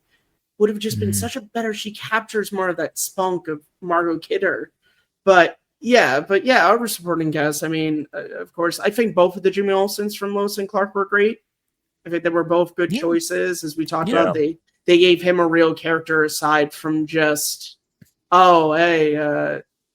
can I take your picture? Dave McFly he got way too old by that last movie to still be bow tying Hugh Willikers, but he's good in the first two. I mean, if we're talking about the Kens, I think Smallville still hands the best depiction. Yeah. I think I've talked about this before. John Schneider and Ed O'Toole, what was so great about them was it was the first time that they really truly felt like characters. Because whether it was the 78 movie to where it's like John Kent exists there to give a speech and then have a heart attack, and Martha Kent is kind of just there. Then you get into Lois and Clark, to where I like that. I like that John and Martha Kent, but like they do exist at that just like ancillary, like let's check on them every now and again. They were really good though. They were They really were good. good. They They were were good. great. What? Yeah. They were good, but then you get to Smallville to where it's like, oh Yes. wow, these are real characters, because you have those moments where like they get really mad at Clark for doing things. And not only Okay. they actually Really feel mad. like parents, and That not just moment They do. in the season 2 finale, when Clark shows up at the hospital and John reads him the riot act of like, we told you not to meddle in this stuff, and look at what has happened now. And then you get into like, oh, this is the reason why it's going to be Superman, because these are the people who raised him. Because like that story that in season 1, when John is in the hospital, that Martha tells about when they were at college, and she got the notes from John, and he didn't say anything, and she was just like, how do you know I'll give these back to you? He's like, oh, I just trust you. And it's like, oh yeah, these are real people. They're so good natured that you believe in that. And that was why the battle of John Kent versus the Luthors, Lex and Lionel, was so beautiful, because, and Brainiac talks about it in the 200th episode, to where it's just like, he chose to be your protector. He chose to make that his mission. And that's why his death in that show was so hard, because it's like, he literally dies protecting his son from Lionel Luthor. Yeah. That's why he dies, is because he was protecting his boy. He didn't care that Clark wasn't his kid. He went out of his way, and I think they're both so fantastic. And it's because of that that show found the perfect balance between, these are the people who have to influence Superman, but they're also real parents. Yes. Okay. I want to go back to Perry White though for 1 second, because we're talking about Smallville. I want to talk about Michael McKean. Oh, the arc that he goes through in that show is so good. Yes. Yeah. I love him so much in that role. I think it's a really like, what's the word that I'm looking for? He brings a warmth to Perry White that you haven't really seen before. Yeah, it was a different. Normally, it's like different the very take on him too. Hated, just like, jeez, I'm out of cigars right now. I'm so mad. Like, except for Lane Smith. Lane Smith had his moments. Lane Smith, definitely. Yeah. But yeah, it was the first time they were like, what if he was like kind of nicer? Yes. Yeah, I mean, but I like the fact too that Michael McKean just plays him as a, kind of like washed up at first, like when he first appears on the show. Yeah, he's washed up. He's doing like he's doing like an X-Files ripoff thing or Ghost Hunters ripoff thing. It's so funny. Like I love that. I love that they leaned into the comedy there, because of course you have to. It's just like, this is how we have to remain relevant as a paper. Yeah. Underrated. Underrated I've was the won word that I Pulitzer was prizes, trying to and think look at of what for a I'm second. doing now. Yeah. That reminds me of Frank West. I've covered wars, Yes, exactly. Yeah. The one, going back to Lois and Clark, the one episode in the first season, The Ides of Metropolis, where Eddie Jones and Kay Callan, where that probably the most humanized element, and especially in that series where their story arc was front and center. Yes, they're parents, but at the same time, they've got their own stories, and how they play that integral role at that particular point was something that we as viewers had not seen before on screen. So to see how that humanized element could play a role specifically in that upbringing, and not only that, especially Eddie Jones's performance in that episode. Like from the simplest of things, like call it force of habit, while at the same time being there for Clark. That simple scene alone where he cooks him breakfast. Like that was something that, really like any child wants in a parent. Well, I think that does relate back to what we were talking about earlier, to where that show really wanted to put the focus on Clark Kent. So with that came put more focus on Jonathan and Martha. Don't just let them be just kind of these like entities. Let them be characters. Yes. Yeah. Because that's really important. Like I love that first season episode when they go back for the festival, and and like they Yes. discover the kryptonite, and like Yes. Jonathan like looking at his son who has never had even the sniffles, like almost dying. Like Yes. he's amazing in that moment. That's one of my favorite episodes of the whole series. I gotta be honest. I love that Yes. episode. It's so good. Yes. And speaking of parents, especially in the fourth season, let me look up. Oh yeah, when there's the money troubles with the farm. Well, that too, but what was his name? No. Yeah, Harv. Excuse me if I can clear my throat. Harv Presnell's character is Dr. Sam Lane. Yeah, like that. Talking earlier about reveals. That reveal toward the end of the season, like based on how that character was developed, it could have gone one way, but it was so humanized. That reaction was so humanized, especially with everything that led up to that moment. That's something that really, that's, how do I describe it? It's from that creation, that construction standpoint, I guess you could say. Mm-hmm. Well, yeah, it's talking about figures in Superman's life. I mean, different interpretations, but Dylan Walsh and Michael Ironside as Sam Lane, Yes, both fantastic and both very, very different interpretations of that character for their respective shows, but so good. I mean, Michael Ironside is just like, he's just one of those. The guy can be great in everything, and he's such a good, just like grizzled army general. Yes, just like captured it completely. What are you doing with my daughter, Clark? And then Dylan Walsh, on the opposite hand, had the great thing of like Grandpa Lane, of just like that stuff with his grandsons, and then that stuff of just like him trying to grapple with that, like, you're trying to be a dad, but dude, you're also Superman. There's a lot of stuff you need to do. And that's why, no spoilers, but what happens to him in the last episode, not the last episode, in the last season, it's like, as a viewer, it was hard to watch, like it was hard to watch, man, because he was so good in that. Can we also it was I also had that moment in season 1 where I was like, oh, that's a guy from Congo. There you go. Can we also mention the fact that Michael Ironside was the voice of Darkseid, and then he goes and plays Sam Lane? I love that. That just makes me laugh every single time because it's so perfect. Oh yeah, it's fantastic. Yeah, Michael Ironside. I always love to remind him. I mean, the guy played the villain in Free Willy, and he was great. Like, come on. Heck yeah. Like, come on. Man's got range. What a He's got range, man. He really does. Good stuff. Oh yes.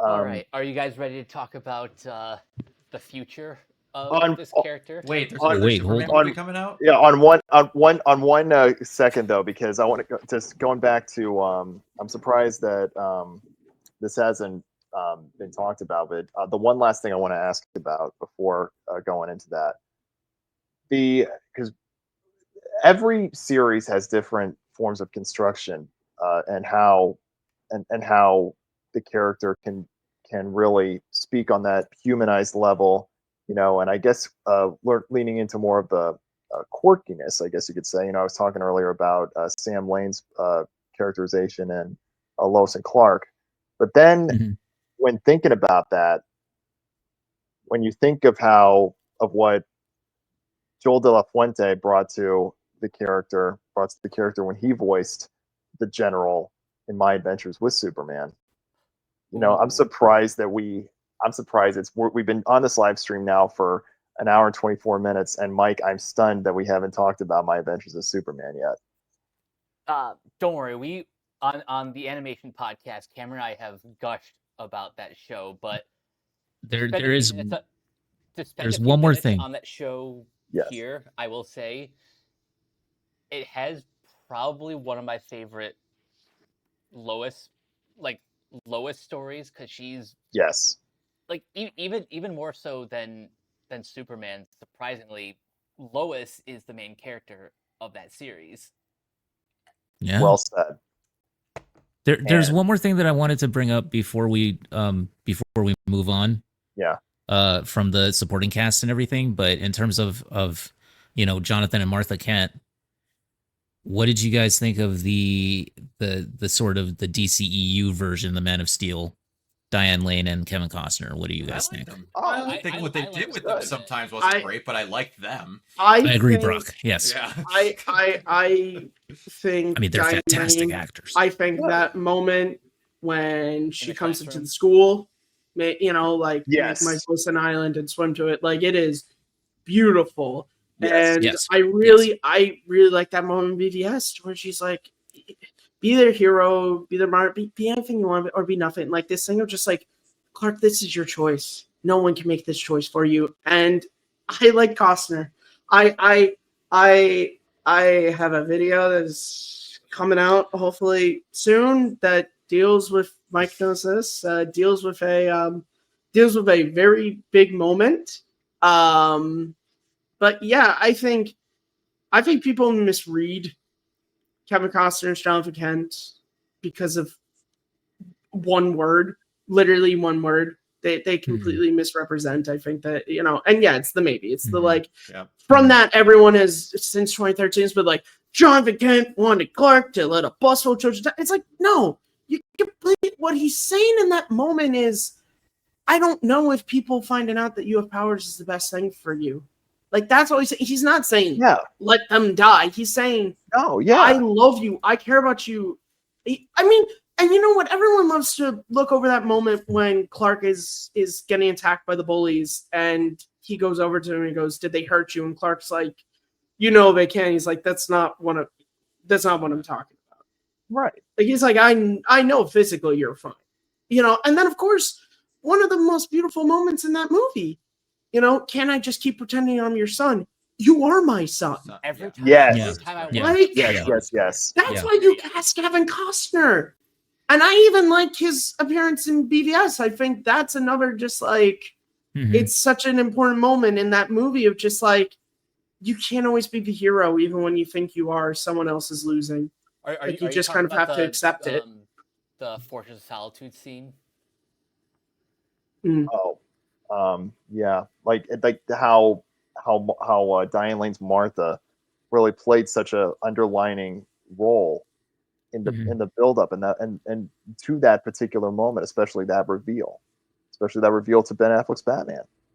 Like that one moment, it was those littlest of moments. I don't know if you could compare and contrast like what you were saying earlier, Matt, about "You Are My Son," but that I guess you could say that moment that could be like a similar moment as we move forward as we move forward and talking about that as talking about Dawn of Justice.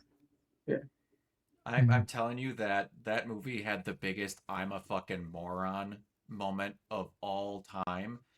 Not until I watched that movie did I realize. Oh yeah, I never realized They had the it same until name. they made that. I was like, oh my god, wait, no, they do. How Yeah. about Like, they not, always it say never Martha? clicked. They always say Martha Wayne, and they always say Ma Kent. That I think that's part of it. But also, before we move on, I think we do kind of have to mention Jor-El. If I talk about like Yes. the important figure Yes. is like, Yes. look, Yep. behind the scenes, what a pain in the ass. But by God, Marlon Brando was really good, especially in the Donner So Cut. good. That honestly. moment at the end, son becomes the father, father becomes the son. I pass on everything I am to you. Yeah. It is Brilliant. incredible. Like, it is incredible how good he is in that movie. Like, he really is. And for the guy who a lot of his dialogue is exposition, like when Yep. he's talking to the council about how Krypton is dying, like you believe Krypton. it. Like you really Love it. buy. Love it. And also that like that look when the council is walking away from him and they're like, we're fine. And that look of just like, you're all fools. Like you're all fools. And look, Yeah. Russell Crowe, they changed a lot, but I think he even had some really good moments. I mean, I think the he best did a one good is job. I think the best I think that moment of him talking about like, people are gonna come behind you like this. You can be, we want you to be the bridge between two worlds. And I also think that last moment he has with Zod on the ship is fantastic. Of like, he's trying one more time to come at him as a friend. Yeah. To be like, Zod, this is wrong. This is so wrong. And then to have Zod just destroy, to just like get rid of it. And it's just like, it's really, really good. And going back, yeah. go ahead. No, I'm just gonna say I'm down for some action hero badass Jarrell. Same. Yeah, and going back, not to sound like a broken record, but David Warner's portrayal, that closing monologue in his only appearance in the first season of Lois and Clark, that closing monologue was something really special too. Well, talk about Christopher McDonald in Superman the Animated Series. Fantastic choice to play Jor-El. Yeah. Oh yeah, fantastic choice. That moment when he says to Lara, to where he's like, I can recalibrate the rocket, I can get you on there. Like, he really feels like, and then when that moment when he finds out that Brainiac is downloading itself, and he's like, you lied to the council. You knew that this was going to happen. He's like, he basically can't say it, but he wants to say, you son of a bitch. Because he's like, you knew. But the Brainiac, of course, is like, yeah, I knew, but they were going to use me for my purpose if I said something, and I didn't want that to happen, Jor-El. Is that what you shut up?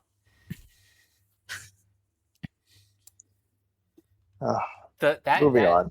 That pilot episode of Superman the Animated Series is spectacular. Mm-hmm. One of the best. It's such a good. It establishes everything it needed to be for that show. It reintroduced the mythos for the people who didn't know it, which is basically just, hey, it's the Moses story except aliens. And then it reestablishes Lex Luthor, and you see right off the bat with that. You see right off the bat in that. Is it a 2 or 3-parter? I think it's just a 2-parter. I think it's a 3-parter. But you see the dynamic that he's going to have with Lois. That Superman is going to have Lois, that Superman and Lex Luthor are going to have, that it's so well done. Even Lana in that is good. That butt into which, like, ever look into the girls' locker room? Lana! It's good. Which, by the way, Teenage Clark, what were you doing? Lana literally just said she was into you and you did not pursue that whatsoever? Idiot. Come on, Clark. That is the most teenage boy thing. At some point in his college life, Clark Kent was sitting down in the library, reading a book, and went, Lana literally said she was in love with me since we were 3. I was literally having a conversation with my friends earlier about 4 or 5 dumbass moments I had just like that. No pain, no gain, Clarky. You just knowing at that moment of like, oh my god, where was my super sense for that one? As PayPal is running with their current ad campaign, you could pay your own way and you pay the price. Anyway, talking about Superman the Animated Series is actually a perfect segue into talking about the future, because one thing I've been hearing, not just from like James Gunn himself, but people who, while not breaking embargo, just anonymous people who have seen the movie already have described this as very reminiscent of Superman the Animated Series. But before we get to any opinions on the movie, first of all, how many people here are excited just in general for what James Gunn plans to do with the DC universe? I absolutely am, yes. That's what I thought. I mean, all he's of us doing something with it, period. So I mean, excitement there. Yeah, a guy with an actual plan and not just throwing shit at a wall and hoping it works. Yeah. And then having 16 people working on it together and then acting like it's all a part of one guy's big plan when it really never was. There is, and maybe we get into this, there is a gun factor to this movie that does concern me a little. Which But one? we can get into that. Well, we'll get into that when we talk about our concerns. Actually, do you want to do the concerns first, and then we'll end on the positives? Because Ghost, you could process. Not without getting rid of all of us. We can't do that, but we could send that in a picture or something if you want it. Mike can post a link on where he got the picture from. Yeah. So Matt, I will let you start first. What is your biggest concern with Superman? All right. Going purely based off of the marketing, which is all we can go off this time, my biggest concern right now is that this movie looks really stuffed. And I felt that from trailer one. It just looks like there's a lot of characters in this. There's a lot going on, and I'm hoping that that's just because, as we talked about earlier, we're seeing 4 minutes of a 2.5. What is it? 2.5 hours? Or is it? I think it's like 2 hours and 10 minutes. Somewhere around that, so like obviously there's a lot, but just as of right now, it looks like there's a lot, which does kind of lead to another concern of, is this a Superman movie or is this the start of a new DC film universe? Because those are two separate things. And as a big Superman fan, it concerns me because if this movie doesn't really work and people don't gel with it, I'm afraid we're going to have exactly what happened with Man of Steel, which is that's what happened there. A lot of people didn't gel with it, and so Superman got to play with the Justice League sometimes, but we didn't do any more Superman movies, and I don't want that to happen here. I don't want it to be another, well, he'll pop up in the Justice League, and maybe he'll make an appearance in Wonder Woman, but, like, I just... The difference here, though, is that they weren't trying to start an extended universe right away, and then they just decided to make. No, I know. Yeah. But again, I'm just because, and maybe we'll get into this more. I don't really get why Batman gets so many benefits of the doubt that Superman doesn't. So many people are just so willing when new iterations of Batman come out. They're so willing to just be like, let's see how this plays out. Whereas with Superman, it's like, if this doesn't work right off the bat, forget about it. Put it away. And that, it annoys me. Because we're going to talk about, if you want to talk about statistics and making money. No, I'm not disagreeing with that. That's why I'm saying the benefit of the doubt. No. But even I'm talking about fans, and I guess we can get into this now because I talked about this with Mike the other day. One of the criticisms of Man of Steel that I absolutely hate is when people talk about how non-Richard Donner, Christopher Reeve the movie is, and it's like, well, yeah, that's because it's not a movie made by Richard Donner starring Christopher Reeve. That's kind of the whole point. Yeah. And I don't get, because no one ever talks negatively about Batman Begins because it doesn't have the Danny Elfman theme, and Michael Keaton, Christian Bale isn't playing a Batman. I feel like Michael Keaton. No one talks about that, but like Hans Zimmer didn't do a rendition of the John Williams theme in Man of Steel, and that's a bad thing. I don't get that. And I love that depiction. That 70 movie is my favorite depiction of Superman, but I'm also willing for there to be other depictions of Superman, but I just feel like as a movie watching public, for some reason, Batman, everyone's like, yeah, we love the 89 movie, we love Batman Begins, and we like the Batman. We like that there are different interpretations. But with Superman, it's like, it's either Christopher Reeve or it's not worth anything. Television is a different story. Yeah. But in film, it really feels like, if it's not Christopher Reeve, what's the point of doing it? And I hope that this movie steps away from that. I mean, obviously they have the Williams theme, but I'm hoping, and it does seem like David Cornswept is not trying to be Diet Christopher Reeve. He is trying to do his own thing, and so I'm hoping that this is a step in that direction of just like, it's okay that this is not Richard Donner and Christopher Reeve. It's fine. You're gonna be okay. We were comparing Superman to James Bond earlier, just about like the longevity, and I am curious because even among the different versions of Bond, literally the one thing that has remained the same is his iconic theme. Yes. Yes. So I'm curious if part of the reason why Superman is stuck in this, like, is stuck in the shadow of Christopher Reeve? Is it because that movie in general is like such a masterpiece that no other movie can follow it, but also there are elements such as the John Williams theme, Yeah. that are Like, is that movie too good for its own good? And yeah. Like, and in a lot of ways,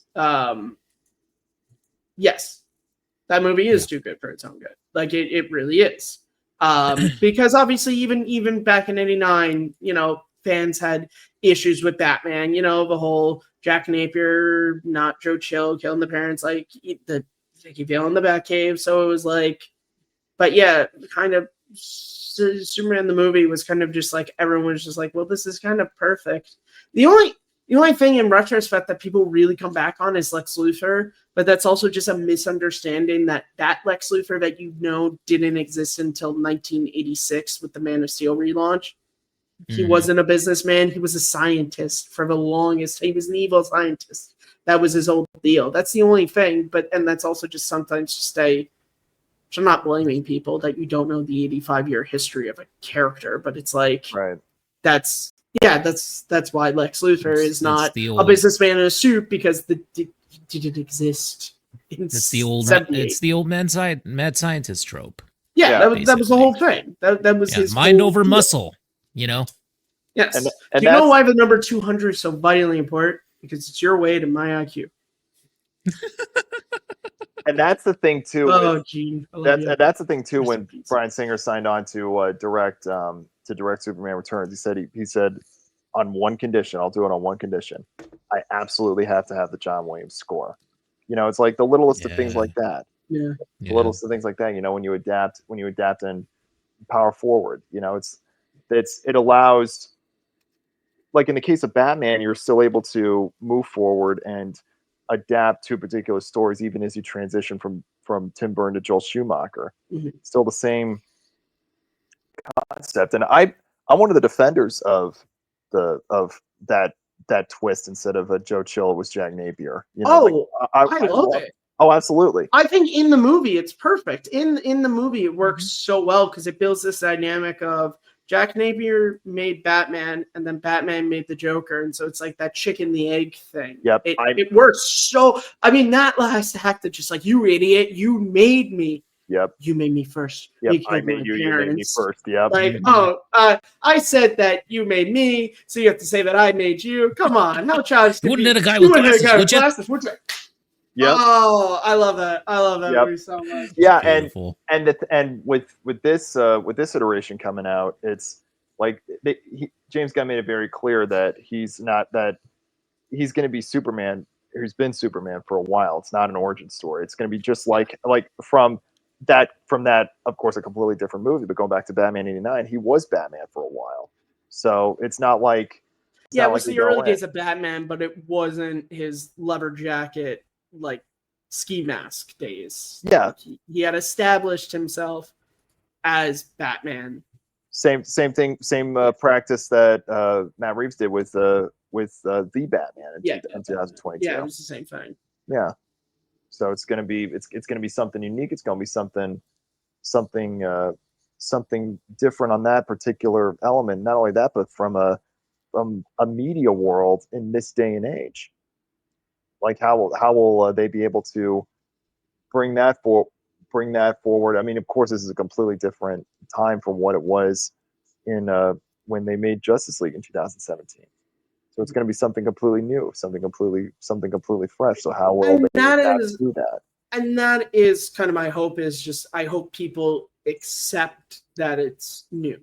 I hope that the reviews of this aren't, well, David Cornswept is no Christopher Reeve, and it's like, yeah, because he's David Cornswept. Like I'm hoping, because again, we went through this and we still hear with Man of Steel, because there's a lot of people who are they're doing their recaps of all the Superman stuff, and it's just like, you're still hearing this stuff, and it's just like, hey, look, I'm not a Snyder cultist. I'm the farthest thing from that. I like the movies I like, but I'm like, hey, had his time, didn't work out, whatever. But like, I like Man of Steel. I really do.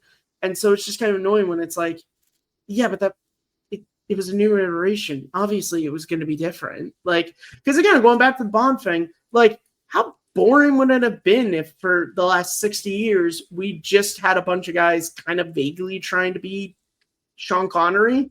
Like, that would that would kind of suck. Like, isn't it kind of fun? And like, you don't have to love all the actors, but isn't it kind of fun that you have your Roger Moores and your Timothy Daltons and your Daniel Craig's and your Brosnans? Like, isn't it fun that we can compare and contrast these things? Yes. Superman, we can't really. Television, we can.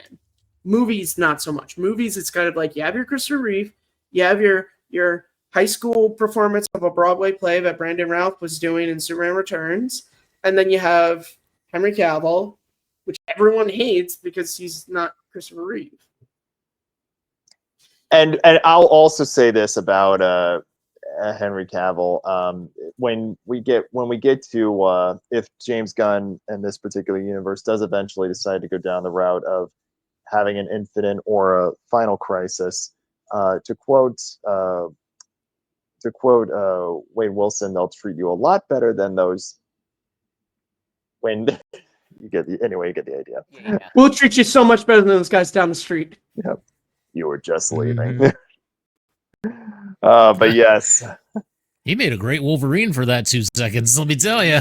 Yeah, he sure did. A Cavalry. You were just leaving. You were just I just love the way he said it. He was perfect. Wolverine. Yeah. Oh He my was perfect. Yep. But what was I gonna I was gonna say something. I lost train of thought. It'll probably get back to me anyway. Maybe this will help you out. Mm-hmm.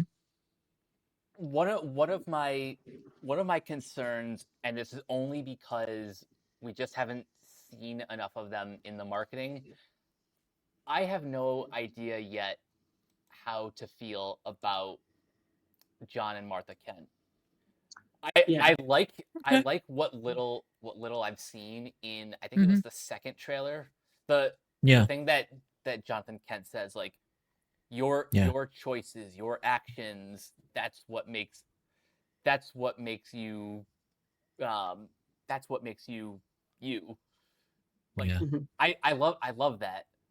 And we provide benefit of the doubt, like Brock was saying earlier, we provide benefit of the doubt as much as possible, but maybe it's from an integral standpoint of the story, like how it makes you wonder how big of an impact or what role will they play in that story.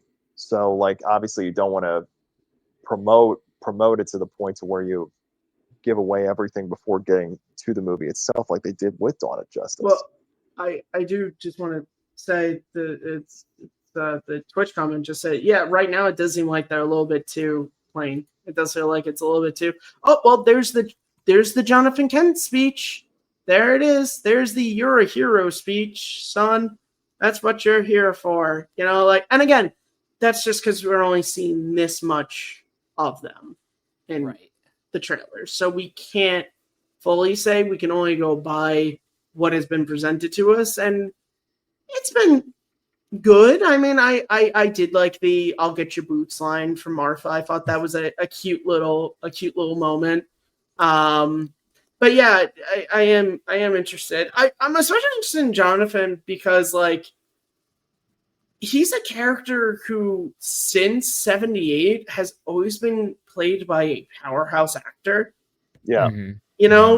And so it's like, I don't know who this actor is, and it's a little weird that it's like you have this lineage of like these great actors coming in and like, in the case of like, Kevin Costner, freaking Oscar nominated actor playing his dad, and it's like, and so I'm interested to be like, okay, so which by the way is not a requirement. You don't have to do that. But I am interested to see. I'll tell you what, which does kind of lean into, because we have, and I haven't looked into anything. We don't know who's playing Jor-El in this universe, and Jor-El's got to be the Fortress Saltu's there, which is making me think it's got to be someone pretty big. Yeah, if they're holding him back. Like, it's going to be a kind of big reveal. It's Harrison Ford. No, I know he's in Marvel. It would be. Could you imagine if freaking Harrison Ford was Jor-El?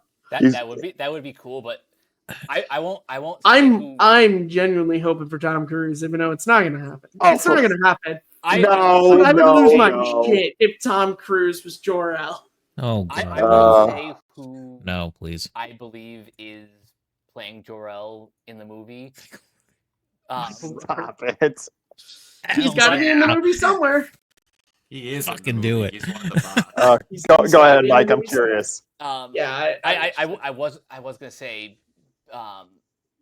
whoever is playing Jor-El in the movie, I had a pitch that I told some friends earlier that one thing I would like to see in this version of the DCU is I really want to see like a prequel that actually pits Jor-El against Brainiac to establish him as like one of the major threats in this universe. Well, yeah, because that is something interesting. Is like, because again, going back to the animated series, is like Jor-El was the only one of the scientists to figure this out. Brainiac was able to cover it up, and that's really important. Yeah, I agree. That would be interesting to kind of have it be this like. I mean, you can even go as far as to like it'd be really interesting. What if like Jor-El was one of the people who created Brainiac? Exactly. Like have a cool like Miles Dyson Terminator 2, like I created this thing that is kind of leading to our destruction. Oh no, what have I done? Like be interesting. It'd be a different, it'd be almost like what they did with Zod and Jor-El in Man of Steel, to where it was like, oh, there was a friendship here. Because in Superman the movie, like there isn't any of that. Zod was just like, you could join me, Jor-El. You could have a very good place in my empire. And it, whereas in Man of Steel, it was like, oh no, they were friends. And it's just, I mean, I love that moment of just like, I will find them. Ruler of what? A dying world? I heard Like, that so what are much you at Walmart doing? when I worked there. Ever since I saw that show Krypton on the Sci-Fi Network, Yes. I think back in 2018, I've just been obsessed. Never watched it. It's good, but since then I've been obsessed with seeing a good live action Brainiac on the big screen. You could have had it be Christopher Walken if Burton had his way, but unfortunately didn't come to fruition. Oh no.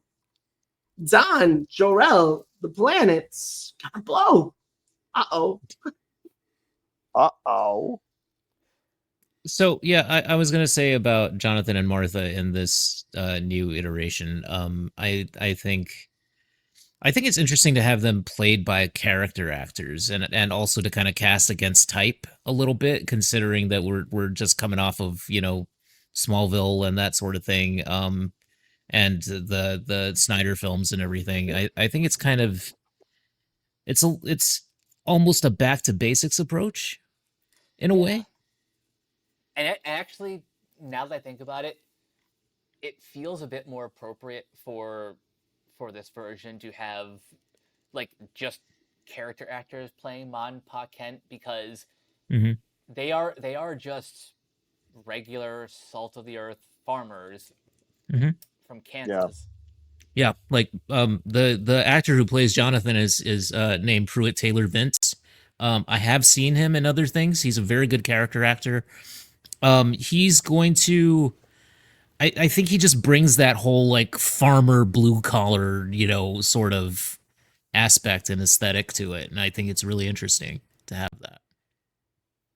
But it's, again, it is a risk because they are going against type in a way. So I don't know how it's going to turn out, but it's interesting.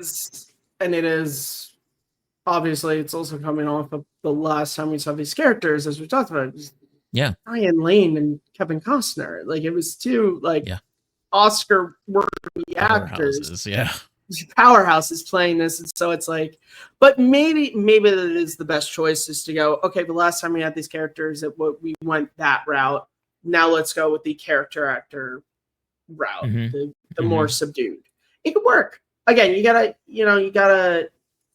It's one of those things to where it's like, which I mean is everything as we're in the negative is we have to wait to see. We have to see the movie to really know.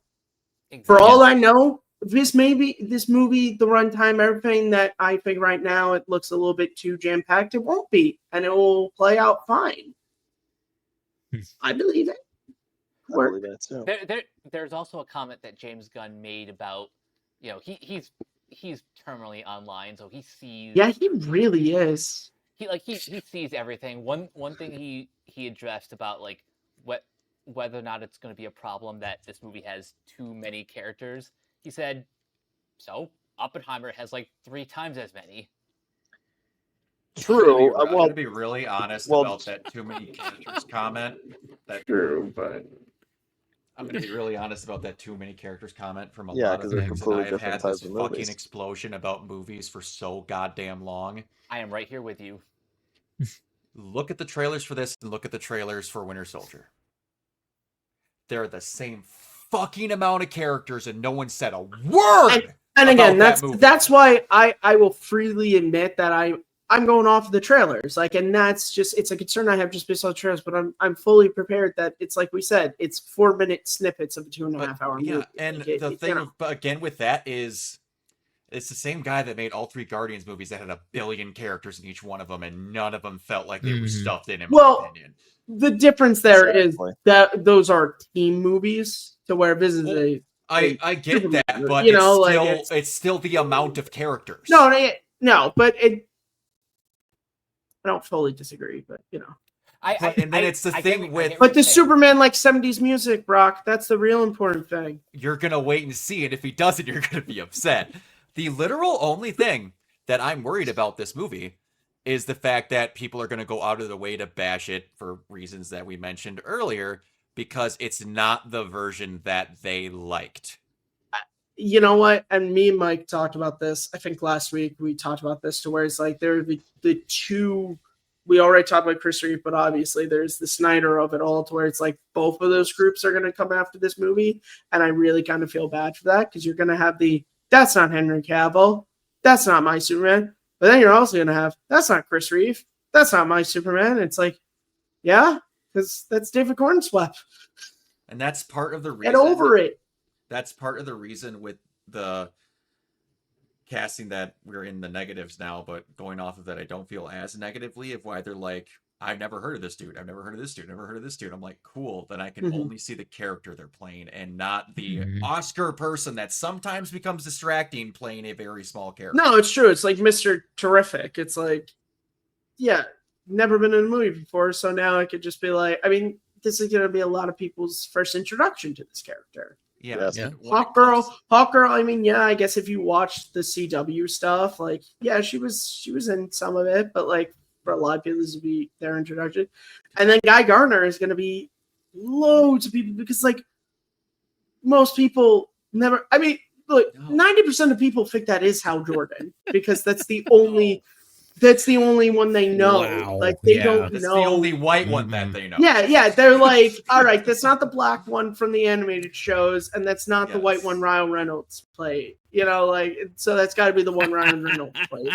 I will say, we can talk about positives since we're talking about Greenland. That is one thing that's exciting me about this movie is Nathan Fillion makes everything better. That man is odd. He makes everything better. So having him play Guy Gardner, especially since he played Hal Jordan in the animated show, so having him now be Guy Gardner, I love it. And also, let's be honest, the last time that Nathan Fillion played a shit-eating grin superhero in Dr. Horrible, he was really, really good at it. So that kind of gives me hope that he'll be really good as Guy Gardner. Like, I'll be honest, that little like snippet they did on like National Hair Day or something, where Lois makes a comment about his hair and goes, "Wait, what did you say?" I'm like, all right, I'm into Nathan Fillion as Guy Gardner. And that's one of the things where they're like, man, that guy's a douchebag. You're right. He's playing the character exactly how he's supposed to be. That's why he gets kicked out of That is why he gets kicked out of the Green Lantern Corps a couple of times. Dude, I want to see him go.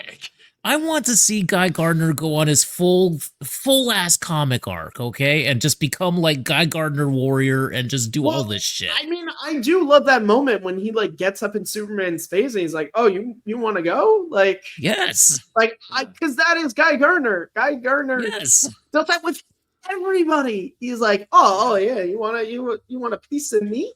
He And gets, it's punched just like- out, he gets punched out by a regular human with no superpowers in Batman, and still Yes. continues to be that.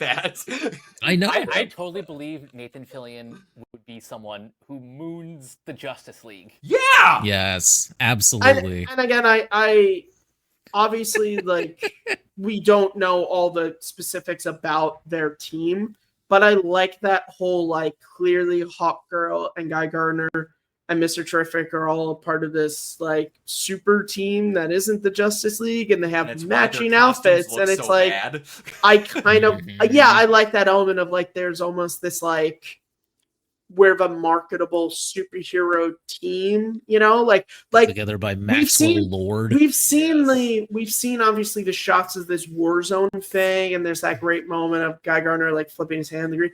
I almost hope that like their appearances when like Superman's already cleaned everything up and they show up and like knock a couple dudes down, they're like, well, it's a good thing we were here to stop the war, right, guys? Yeah. And by the way, get yourself a Dr. Pepper at They're your nearest they're Walmart. bordering You on- know, they're like bordering I'm on this. hoping it's like that. They're bordering on the There's so- 7 from The Boys.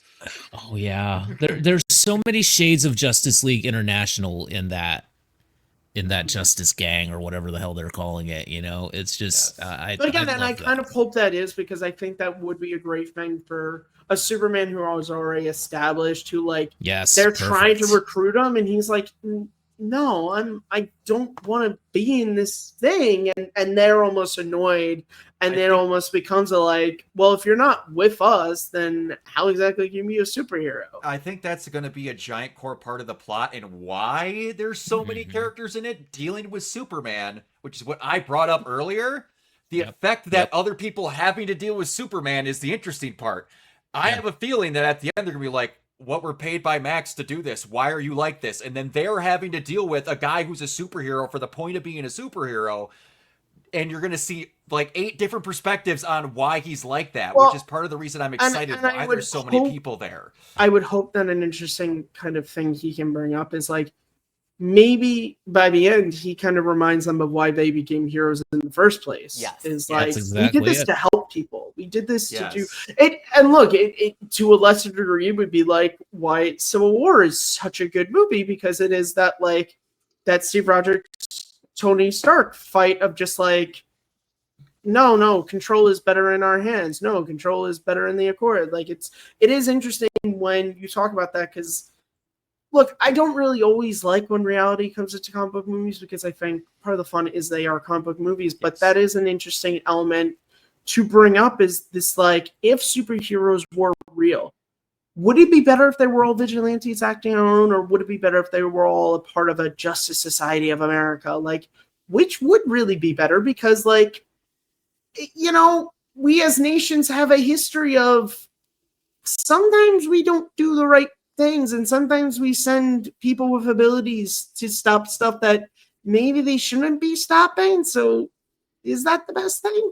I mean, that goes all the way back to the Dark Knight Returns. That's Clark and Bruce have that whole thing of you know, Clark is a glorified Boy Scout for the United Nations at that point, and Bruce has been forced to give up being Batman. And it's like that great discussion they have lakeside of just like, man, was this really the right thing for us to do? Like, was this really right for us to do?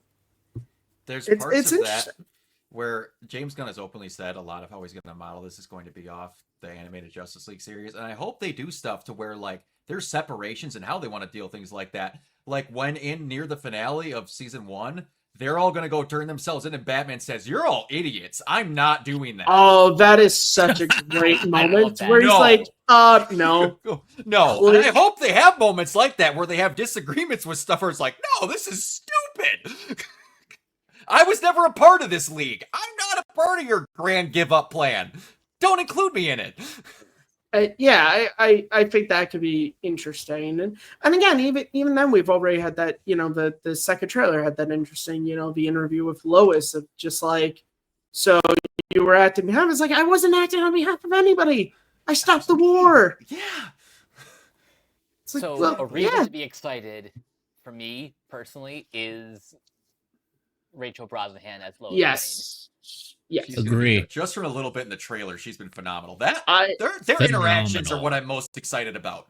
Her casting Yes. was one of the things, because I haven't watched the entire series, but I've seen quite a few episodes of Marvelous Mrs. Maisel, and I was like, man, yeah, she really does have that Lois Lane spark in that show. She has she it. really, really has that, and She all the has stuff it. I've seen of her and all the marketing has been, yeah, if she is half as good as I think she's going to be, she's going to like go right up against Erica Durance and Margot Kidder, like Yeah. 100%. Like that, and also she's like insanely beautiful. And I'm still reminded of that cave dweller on Twitter who, when the cast was announced, they were like, "Oh, this is the first time we're gonna have an ugly Lois Lane." And I was like, "You fucking blind, Matt, this is the same group of people that when Horizon's Forbidden West got announced and they showed a fully scanned picture of Aloy, they went, "Oh, so she has a beard now?" Tell me you've never seen a woman has naturally hair on their face because you live in a basement. I remember that, and just like literally sharing the gift from Batman Forever to where it's like, please, you're as blind as a bat. Because it's like, if you pick Rachel, and look, she doesn't have to be your type, but you can't sit there and tell me Rachel Brosnahan is not a beautiful person. Same with David Cornswept. Beautiful man. Beautiful man. I've seen him in Twisters. The kind of dialogue that she had to deal with on Marvelous Mrs. Maisel as well, because that was written by the Paladinos, and they are dialogue snappy people. As soon as they said Rachel Brosnahan was cast as Lois in this, I was like, that's perfect, 100% A+. Well, That's even it. in that, and what I've liked about the marketing too is they've leaned into the marketing without any footage. That Jimmy Olsen tour of the Daily Planet, she's like, Jimmy, did you get that thing? It's like, that's less like. I guess as head writer, like she's kind of my boss. She's like, "What are you doing?" It's like, yeah, all right, I'll get right on that. Yes, it's good. Although I will be honest, talking about Jimmy Olsen, I'm taken a little out by that actor because I love Psych so much, and that's young Sean. So I'm just looking at him, and I'm like, man, where's James Roday Rodriguez? Get him in this somewhere.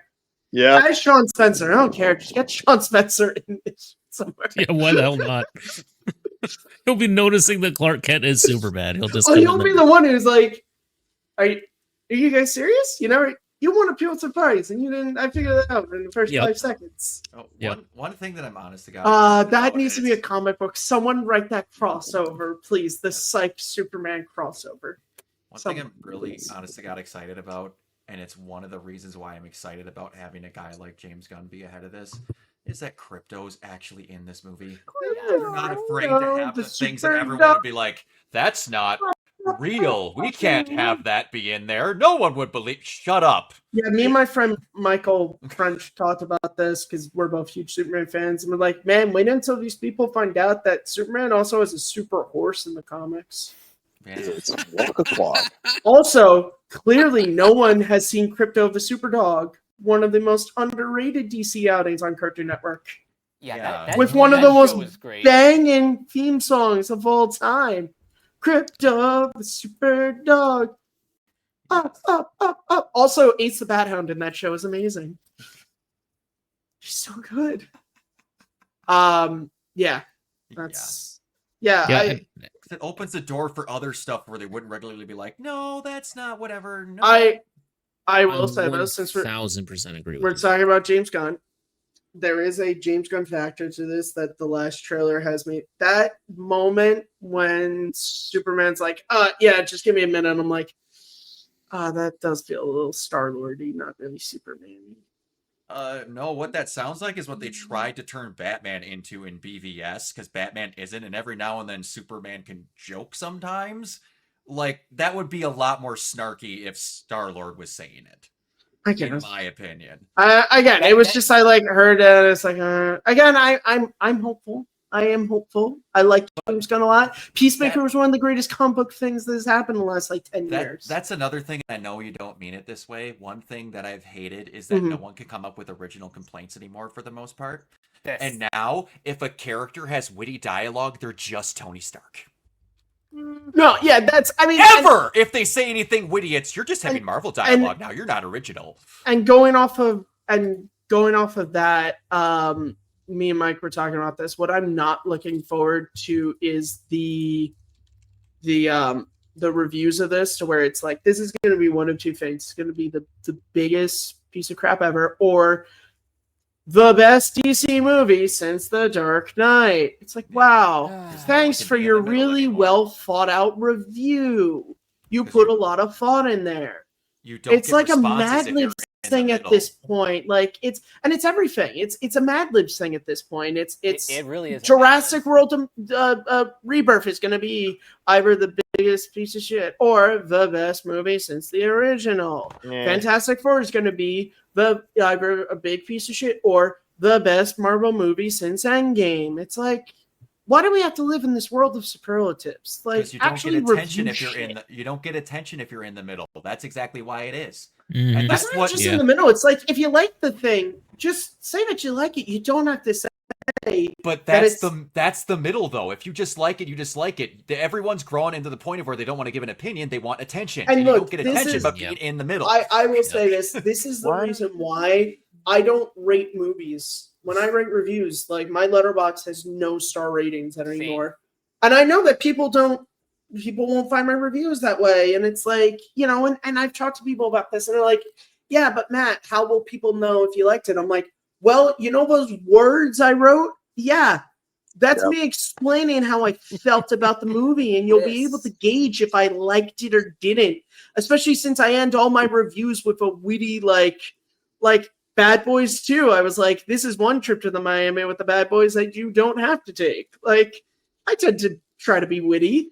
But yeah, so you can you don't have to be like, yeah, but what's your Rotten Tomato? And look, I like Rotten Tomatoes as an aggregator, but like, they did kind of ruin, because now it's just like, yeah, but what's the Rotten Tomato score? Or let's be honest here, Siskel and Ebert kind of ruined it with this and this, because it's like they had these great discussions about movies, and yet so many people just care about, yeah, but did they do this or do this at the end of it?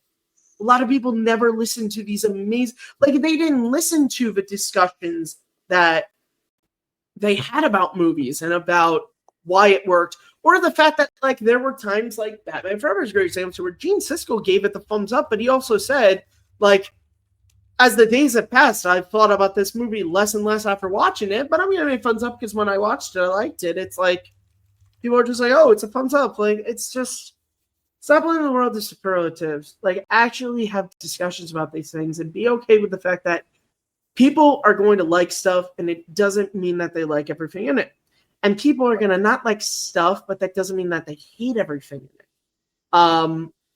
It's also, you know, a perfect example. I don't like Spider-Man Homecoming, but I will gladly sit there and say that Michael Keaton as Vulture is one of the best villains they've had in the MCU. Oh, hell yeah. In a movie that I'm not really a big fan of, I think he is spectacular in it. Like that, you can have those things. You can do both. But unfortunately, film Twitter is like, it's just, it's one or the other. It's one or the other. Not your cup of tea either when you admit you don't like it. That's another thing. People are like, that's normally not something that's not for me. That's why I don't enjoy it. You're not saying it's trash. You're like, it's not my kind of thing.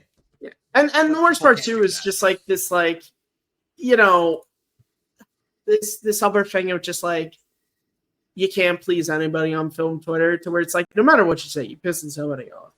You know, if you say you like this movie, you piss me off. You say you don't like this movie. Like, I know as a Superman fan, like, there are people who are going to, if there's a world to where I don't like this movie, despite the things I have said about this character here and the things I've discussed on my social media and other podcasts and things, there will be people that if I walk away with this going, I wasn't really a fan, people will be like, well, I don't know why you hate Superman. This happened with Dial Destiny. I don't like that movie, and I had people trying to tell me, someone who Indiana Jones is in his top 3 characters that like, oh, I guess I must not be an Indiana Jones fan. I'm like, well, you must be out of your fucking mind to say that because I didn't like that one movie. You tell him Captain Bledsoe. Oh my God. I think I don't people understand that have reference, but I short-term- appreciate that you made a reference to someone who will. I think people have short-term memory when it comes to You don't opinions. say. Well, no, like you can say just like one random criticism, even if you're like the biggest fan of that character, like what you just described. People who couldn't tell you apart from Adam are gonna like spit all the venom at you just because you didn't love this movie or any other iteration. Well, and that's also the problem of social media nowadays is like people make movies their identity. And so it's like, if you don't like this movie, you hate me. And it's like, no, I don't even know you. Like the random people who pop into your YouTube comments and your feeds, and you're just like, why did you attack me? It's like, I don't even know who you are. Like, I don't know you. You just pull out the Thanos gif. Yeah, I know. It's just like, I don't even know who you are, man. Like, who are you? That was one of the things that Tom Holland brought up. He's like, I don't know if Christian Bale said this, but if you have a problem with me, you have my number, get a hold of me. If you don't have my number, you don't know me well enough to say you have a problem with me. I mean, and this is the greater problem of and as all of us who do various things on the internet is this weird thing of like, well, I watch your videos, so I think that I know you. And it's like, you don't. You don't know who I am. Nope. You don't. And I appreciate if you're a long-time subscriber to me. I appreciate if you followed me from a stream I did on a friend's channel. I appreciate that, but like, we don't know each other. Like, we don't know each other. Parasocial relationships and all yeah, that. we have no social relationship. So, like, I don't know you. It's like Matt Nose. We were talking about the Showdowner. It's like Matt Nose said one time where he was just like, yeah, I read a comment once where someone was like, well, I'm glad Nose took my advice. I don't know who you are. I don't know what you're talking about. Like, but they're like that. It's like, and it's that's not the case. And then, and again, that's not us trying to say like, I know, like, again, that's not like me trying to be like, I don't want followers and everything. Like, yeah, I appreciate people who subscribe and watch my videos, but like, how about you just look at me as like someone who made some videos you like and not your best friend who you know everything about, and therefore you can call me out on stuff like we're buddies. Like, we ain't. Like, yeah, Mike can call me out on things because we are friends. Brock can call me on, you know, like there are people that I've met in these spaces that can do that. But Jimmy 28501 on YouTube, who my video popped up in his feed randomly. I'm sorry, my review of what the fuck if my live stream on Val Kilmer. I'm sorry it was not about your relationship with him. I'm so sorry. And you didn't have one with him anyway, but I'm so sorry that I didn't talk about him the way you wanted me to. Yes.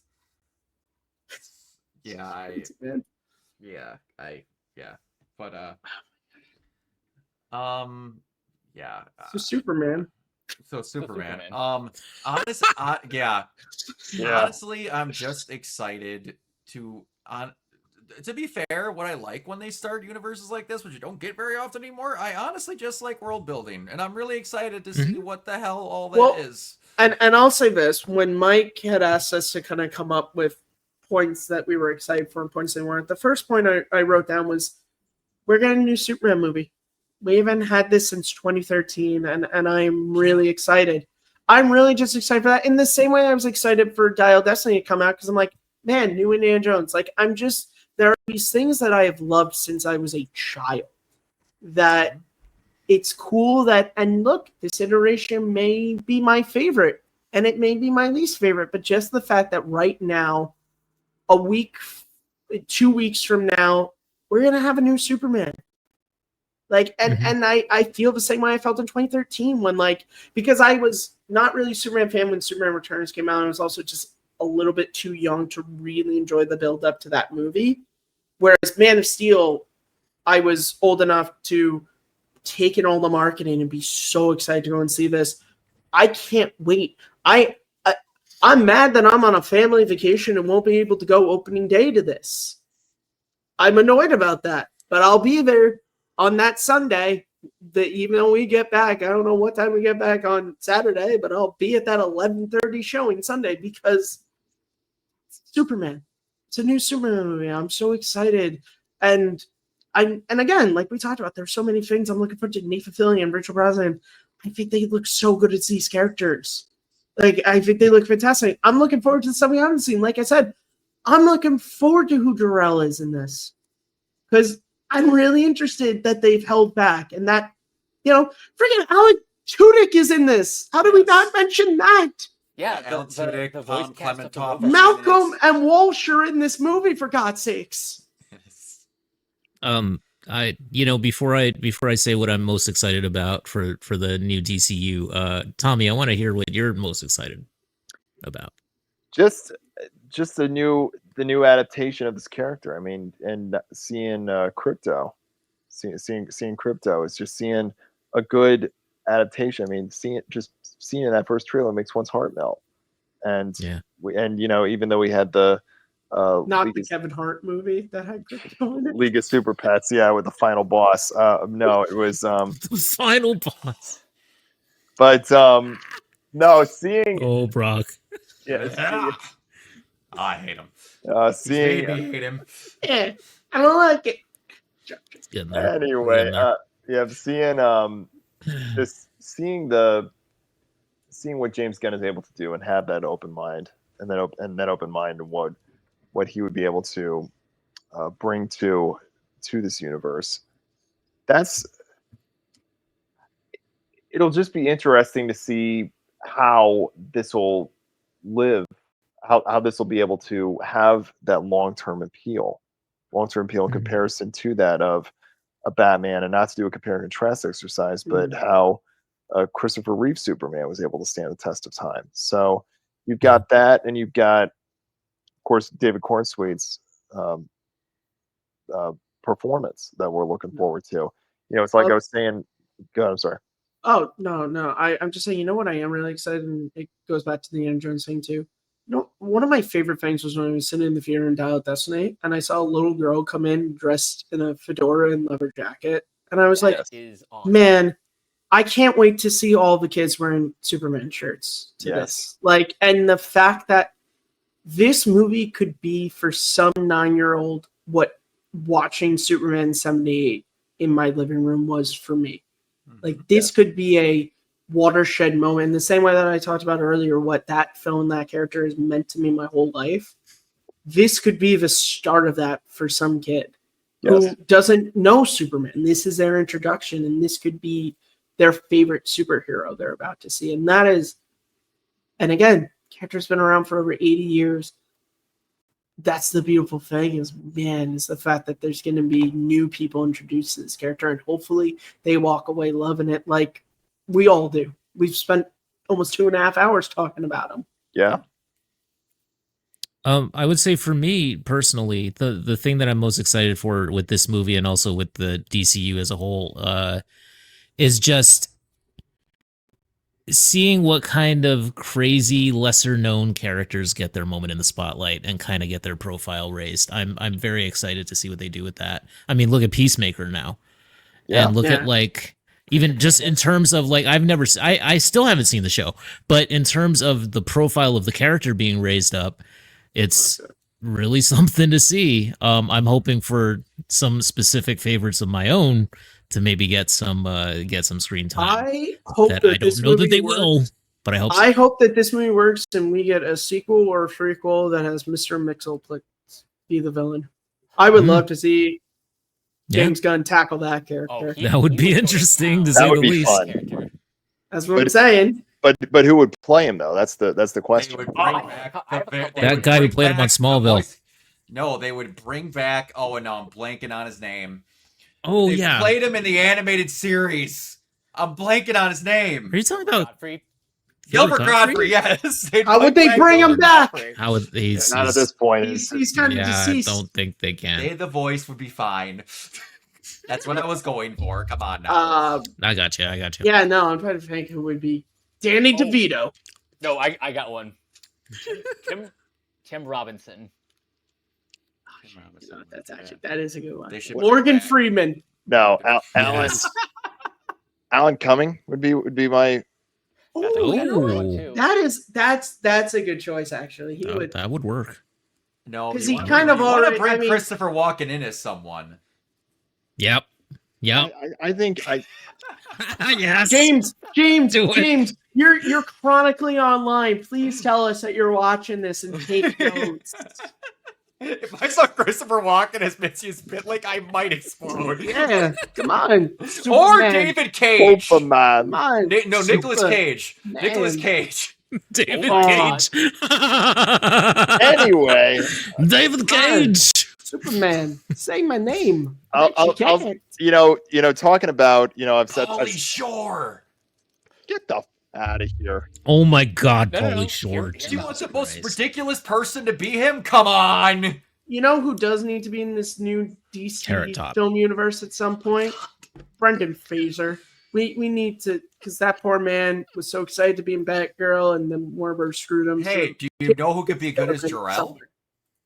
Carrot Top.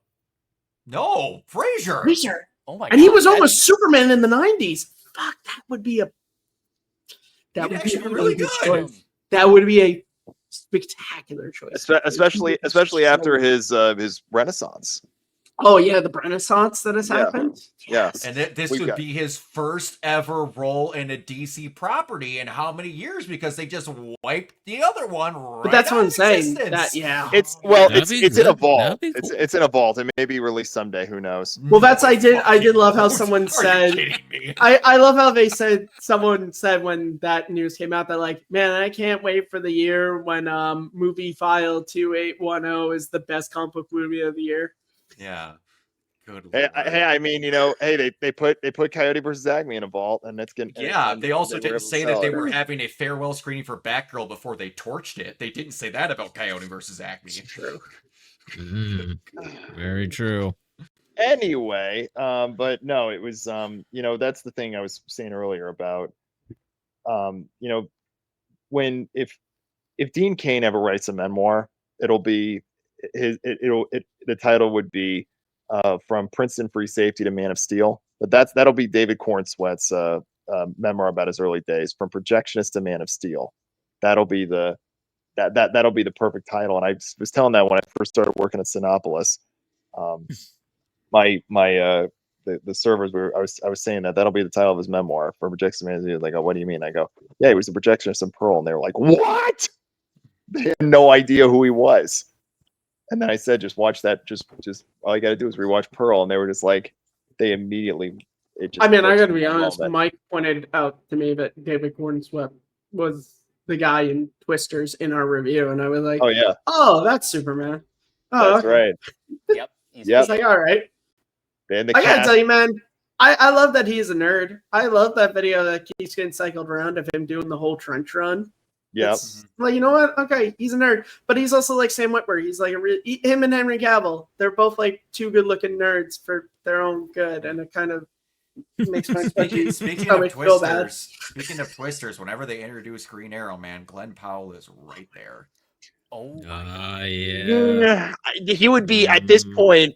At this point in his profile, I think he would be way too expensive. But You know, Yes, because comic book movies care Okay. about pricing. okay, you know who a comic book character, it's not technically, well, DC, I guess, technically in comics. You know who I would actually love to see him play? I'd love to see him play Lamont Krantz from The Shadow. I think he'd be Ooh. great as The Shadow. I honestly, I for could about actually 2 see seconds, that. thought you were going to say the Phantom. No, oh, actually, I mean, Slam Evil. I was waiting on it. no, but The Shadow, I think he'd be really good. God. Universal make another Evil Shadow movie. lurks in the hearts of men. To the point about the potential of the DC universe. yes, One thing I'm really excited about, because it's James Gunn at the helm, we can get characters like the Question or Yeah. Phantom Stranger. Get Misha Collins to play the Question, Oh my God, please. Stop asking me the question. Spot on. Yeah, yeah. That'd be It will spot be on interesting to casting, see the man. characters that can be brought in a DC universe that you're establishing. Heroes already exist in. Superman already exists. It will be interesting to see whom they bring in and in what capacity they bring them in. Mhm. Now I really want to see a Guy Gardner Warrior movie.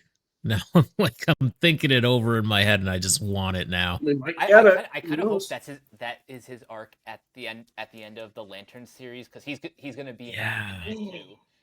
Okay. I See, would that would love be it cool. if that. You know what would be great is if at some point in this movie, Guy Gardner is talking to Superman. He's like, "You want to know why I'm so angry, so jaded? Because my cousin, the detached kid, got left on an island by the Suicide Squad, and I've never gotten over it."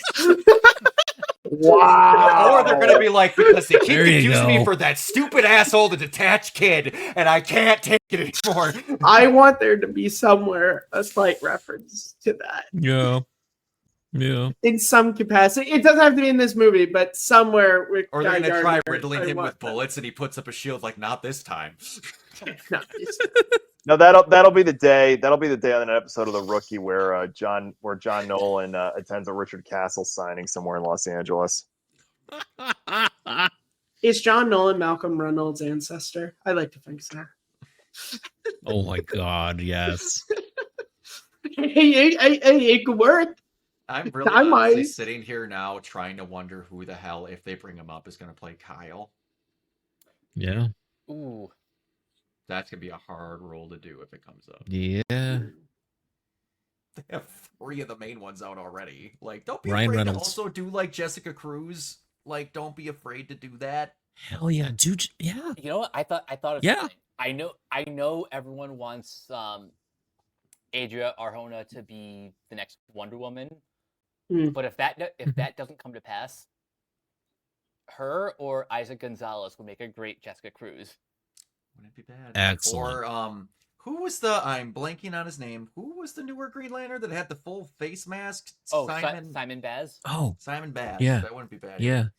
Explode. You know, I would love to be in these movies at Yeah. some point. Zatanna. I don't feel like we've done Yeah. enough with her since the We Justice really League haven't. days. She'd be Was fantastic. she I don't know. in- Trying to think who could play her really well. Was she in the but CW there's- at all? I don't Smallville. think so. Smallville. She- but yeah, that's- I know yeah. the CW Smallville. arcing like Yeah. Arrowverse. No, I think. Arrowverse. Okay. No. Not. I'm just saying, I not just think genre. Zatanna is one of those really fun characters who always is. has great elements. I'm trying to think who could Ooh, play her. I got one. You know what? Anna Kendrick could actually be a pretty fun Zatanna.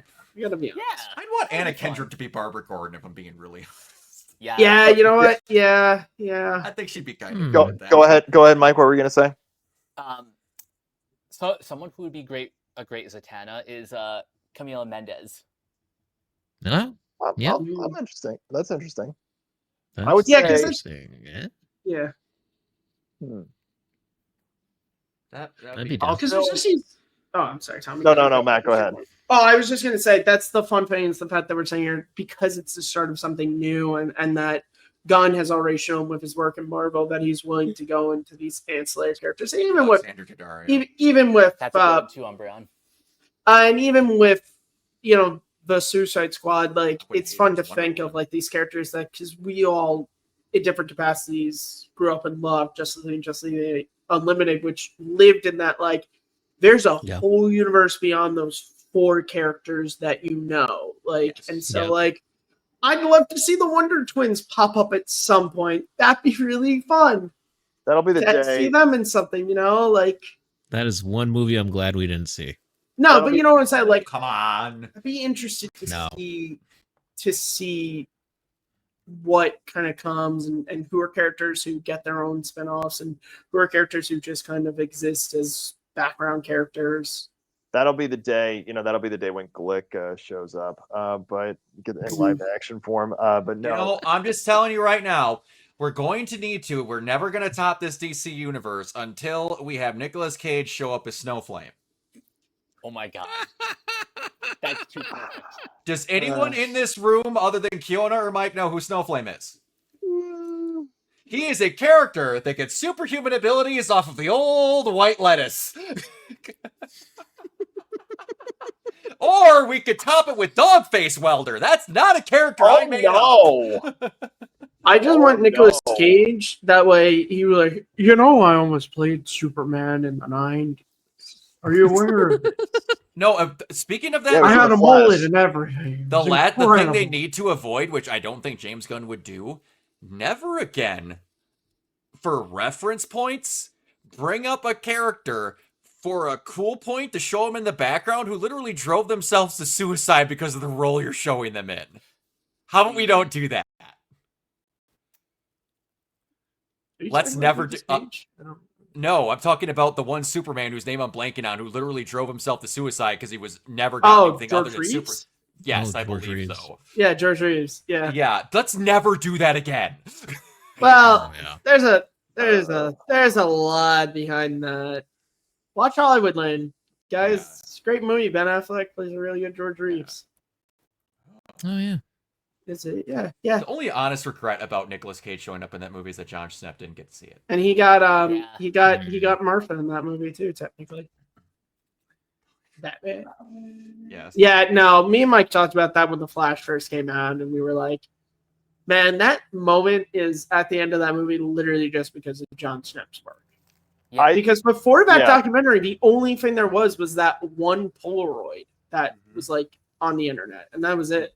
And No one thought knew you were on anything crack if else you about that mentioned movie. They're like, that's a lie. No, it's Well, real. no, there was the picture, and then there was the part The of with, an evening with Kevin Smith talking about it. Those were the only two things. But even with that, Kevin fully admitted in that like once Tim Burton and Nicolas Cage signed on, he was done with it. So like the real crux of that movie, no one knew anything about that until that documentary, which is incredible. If you haven't watched it, The Death of Superman Lives, What Happened, it's stellar. Incredible. It literally like is so interesting because like obviously we hear about canceled movies all the time, and but like they literally talk about that like they were a week away from shooting. Like a week away. Like Kevin Smith in the doc talks about how like they were shooting in the same area. They were doing Dogma, and like he wanted to use this building, and they couldn't because it was being held for Superman. Like it was not, it wasn't like this thing that like had like 2 drafts and got canceled. Like it was fully ready to go. Yeah, part of me wishes we had that crystal ball to where we could pull movies from other universes, because like I'm still genuinely fascinated how a movie was going to have both the death and returns arc of Superman in the exact same film. I don't know how that would have worked. Oh no. It would have been fascinating for sure. It would have been interesting.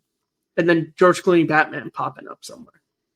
Hello. This is why you work alone. Yes. This guy. Well, that's a lot of people. A lot of people have claimed that they think that line is in there as like a little like wink and like, oh, that Superman movie is coming out next year. And so is that other Batman sequel. Have you guys ever seen the concept trailers people have done for Batman Triumphant? Some of them are pretty interesting. A lot of people Yeah, have casted cool. Jeff Goldblum as Scarecrow, and then what's his name? Oh, I should know this. Clockwork Orange. What's his name? What's his name? Yeah, I know. I can't think of his name, but Oh, they have him what's as his Man name? Bat, because that was kind of the rumor was it was going to be Man Bat and Scarecrow were going to be Yeah, in Batman Triumphant. Yeah. But that's another character I want them to actually try as Man Bat. Oh, Man yeah. Bat, or like an actual honest to God big killer croc. I would honestly really like Scarecrow to have another go, and because he's a really interesting character. First movie, brand new villain. Second one, happily have Scarecrow. Yeah, because that's my thing. It's just like I really like Cillian Murphy in Batman Begins, but the problem is that he's just he's just a secondary villain to Ra's al Ghul, who's great in the movie. I love Liam Neeson. I think for that movie, that was a perfect choice to go with. But like, you know, it's the, and again, the Nolan trilogy made the exact same mistake the second time, to where it's like, you should have really saved Two-Face, one of the most interesting Batman villains, for his own movie. Yes. I mean, if we're talking about Batman villains that really need their moment in the sun again, I mean, Mr. Freeze is really the one, to where it's just like, we really need to have. And look, I love Arnold. I love it. I love a cool party. But by God, you watch Heart of Ice and you're like, I really like that Imagine. version. what? I really like that version. And then you play Arkham City and you're like, oh, what they could have done with you. You know? And again, I love Arnold. Don't get me wrong. Chill out. But man, I wanted something. I would like a full trilogy of Batman movies that don't have the. Oh, damn it. Guys, we did it. This is Superman what? podcast, and now we're just talking about what we're looking forward to. I was waiting for you to make that comment. But yeah, no, that would be another thing where it's like, again with Superman, have unknown villains. Yep. Unknown. Completely unknown. Parasite. Like Parasite. Parasite Metallo, which wasn't that supposed to be the, am I wrong? Wasn't that who they were gonna at some kind of point make the guy in the wheelchair that had the that was like a rumor. I that was that a rumor? That. I didn't, but yeah, Metallo. So it's funny. Me and my friend Abe on our podcast, last year we decided to cast our own Superman movie. Long before any of this James Gunn stuff happened, we made Metallo our villain, and we had Jesse Plemons playing Metallo. I wouldn't have mind John Hamm. Yeah, we had what is it? I can pull up our cast for our movie. I still have it saved on Google, and all you Superman fans could decide if me and Abe had a good cast. So we had. That is another one that you could bring back pretty naturally. So we had our Superman casting. We went a casting that was Superman was going to be an unknown actor. So we had for Lois Lane, we had Lily James. Lex Luthor was James McAvoy. Okay. Jonathan Kent was Liev Schreiber. Martha Kent was Elizabeth Shue. Jor-El was Michael Fassbender. Lara was Kate Beckinsale. Metallo is Jesse Plemons. Stanley Tucci is Perry White. And the film was called Son of Krypton. That is interesting. James Gunn didn't listen to us, but we also said Steven Spielberg should direct it. Oh, well. Now, that is one thing that I'll take off of that list for sure. If I was going to see him do a Superman movie or a superhero movie, like, who else is he naturally fit to doing? Funny story about that. I don't know how many people know this, but like I don't know. Superman's got daddy issues. No. Oh, don't say he doesn't. Good God. He's got two different daddy issues. Steven Spielberg's pretty good at that.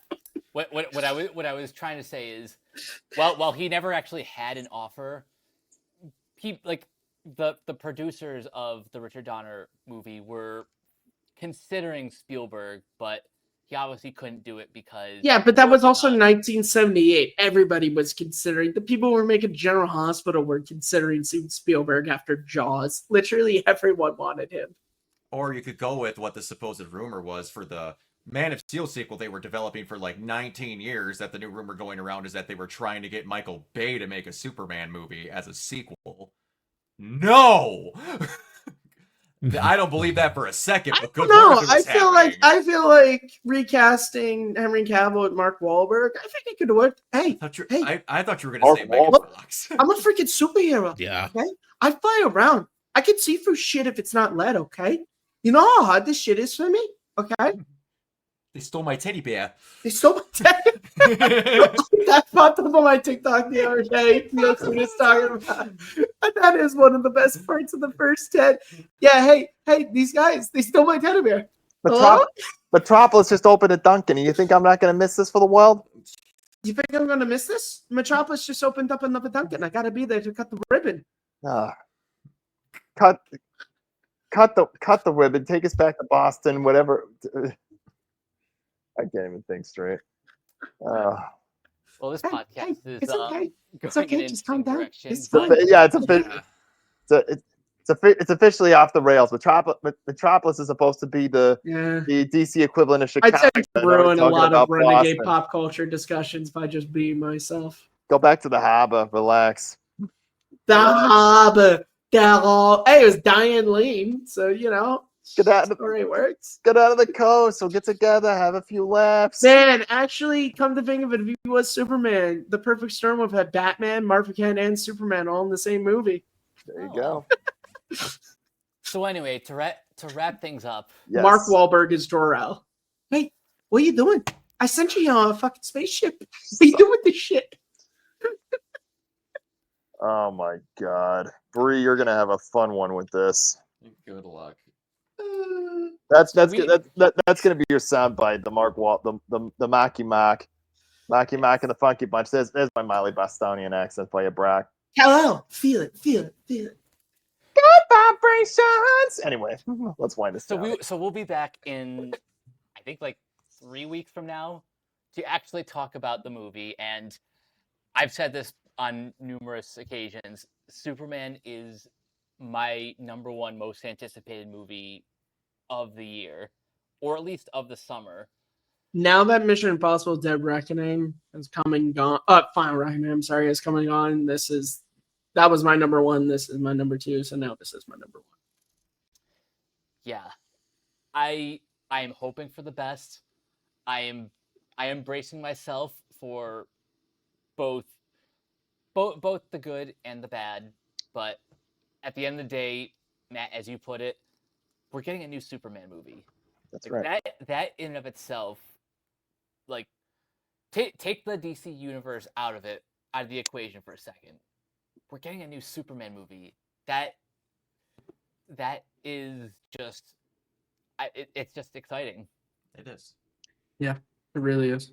And I'll go ahead and I'll add by saying it's how the character speaks to the general public.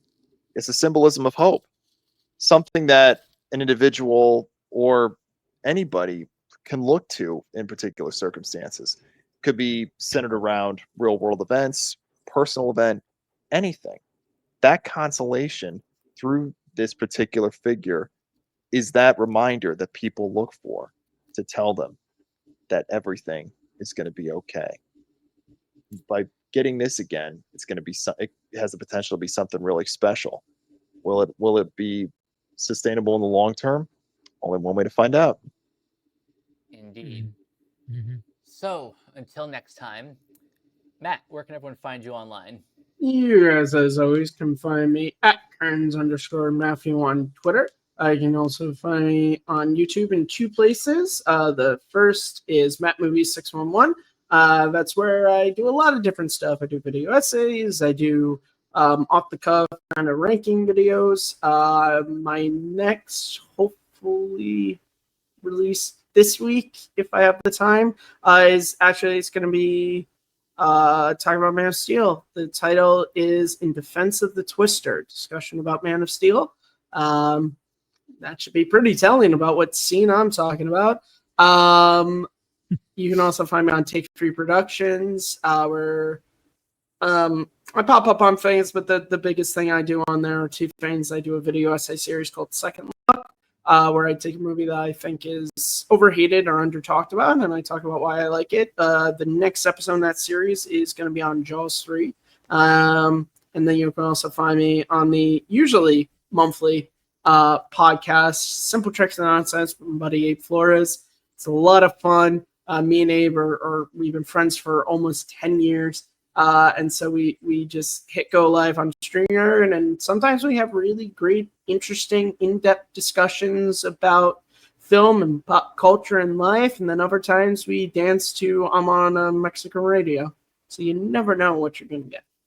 Thank you guys so much for having me again, and you're welcome for the rails being completely taken off.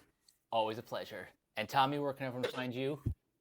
You can find me at T_Hughes35 over on Elon's Place. You can find me on Blue Sky, Instagram, the T-Money35. My second Instagram channel, it's currently in dormancy, but it'll be back soon. Cooking with T-Money. And I also ask that you follow a new Instagram and thread at Broadway Bound Theater Festival, because beginning on July 24th, inside the AMT Theater, the lights will dim, the curtain will rise, and a showcase of 12 pieces of work that embody creativity will emphasize devotion, evolution, and unwavering commitment. Commitment that reminds us all why we are here as creators and viewers alike. The fourth edition of the Broadway Bound Theater Festival between July 24th and August 17th, where playwrights take center stage. Right now at Sinopolis, if you sign up for Sinopolis Rewards, you can start earning points towards free tickets. It's free to join, and upon signing up, you get a free churro donut. Free bottomless butter popcorn as a birthday reward. You can earn 200 points with every ticket purchased online and at the theater box office. So if you go see a movie at Sinopolis and you bring all your friends with you and you pay for, say, all 5 tickets, add the 200 times 5, you get the idea. It's how many points you get. You also earn 10 points per dollar spent on food and beverages, though it cannot be earned on alcoholic beverages, no matter what type of special we got going on at the moment. Redeem 1,250 points for a free bottomless butter popcorn or soda. Redeem 2,500 points for a free ticket or starter. You'll also receive surprise email offers, exclusive event access, special discounts, and a few other things here and there. Be sure to visit sinopolisusa.com/Sinopolis-rewards to find out more. Apologies to Matanato. We ran out of time. And Keanu, where can everyone find you? You can find me on Twitter at Neoplasmic24. You can also find me on Instagram and Twitch, or Instagram and Threads, sorry, at Neoplasmic81, and also on Twitch and Blue Sky at Neoplasmic. And Brock? You can find me everywhere at Organoid Zero, mainly on Twitch and YouTube. If anyone watching this is interested in Ghost of Yotei, I'll be doing a live giveaway on October 2nd. Yeah, that's the date. All you need to be doing is subscribed and watching live while it happens. Manny, yes, I'm looking at you. And if anyone is also interested in cosplaying and conventions and such, you can head over to my Instagram at Organoid Zero, where all that stuff happens. And you guys can find me on various social media sites at Captain K42. You can check out my quick thoughts on letterboxd.com/CoachK42. And you can follow Renegade Pop Culture on Facebook and Blue Sky at Renegade Pop Culture. You can also find us on YouTube, on Podchaser. Consider supporting our Patreon at patreon.com/Renegade Pop Culture. Listen to all of our podcasts on Spotify, Apple Podcasts, or wherever you listen. And last but not least, everything can be found at renegadepopculture.com. You can escape, so do we. That'll do it for this episode of Renegade Capes. We will catch you guys later. Peace out. Bro. Thanks, guys.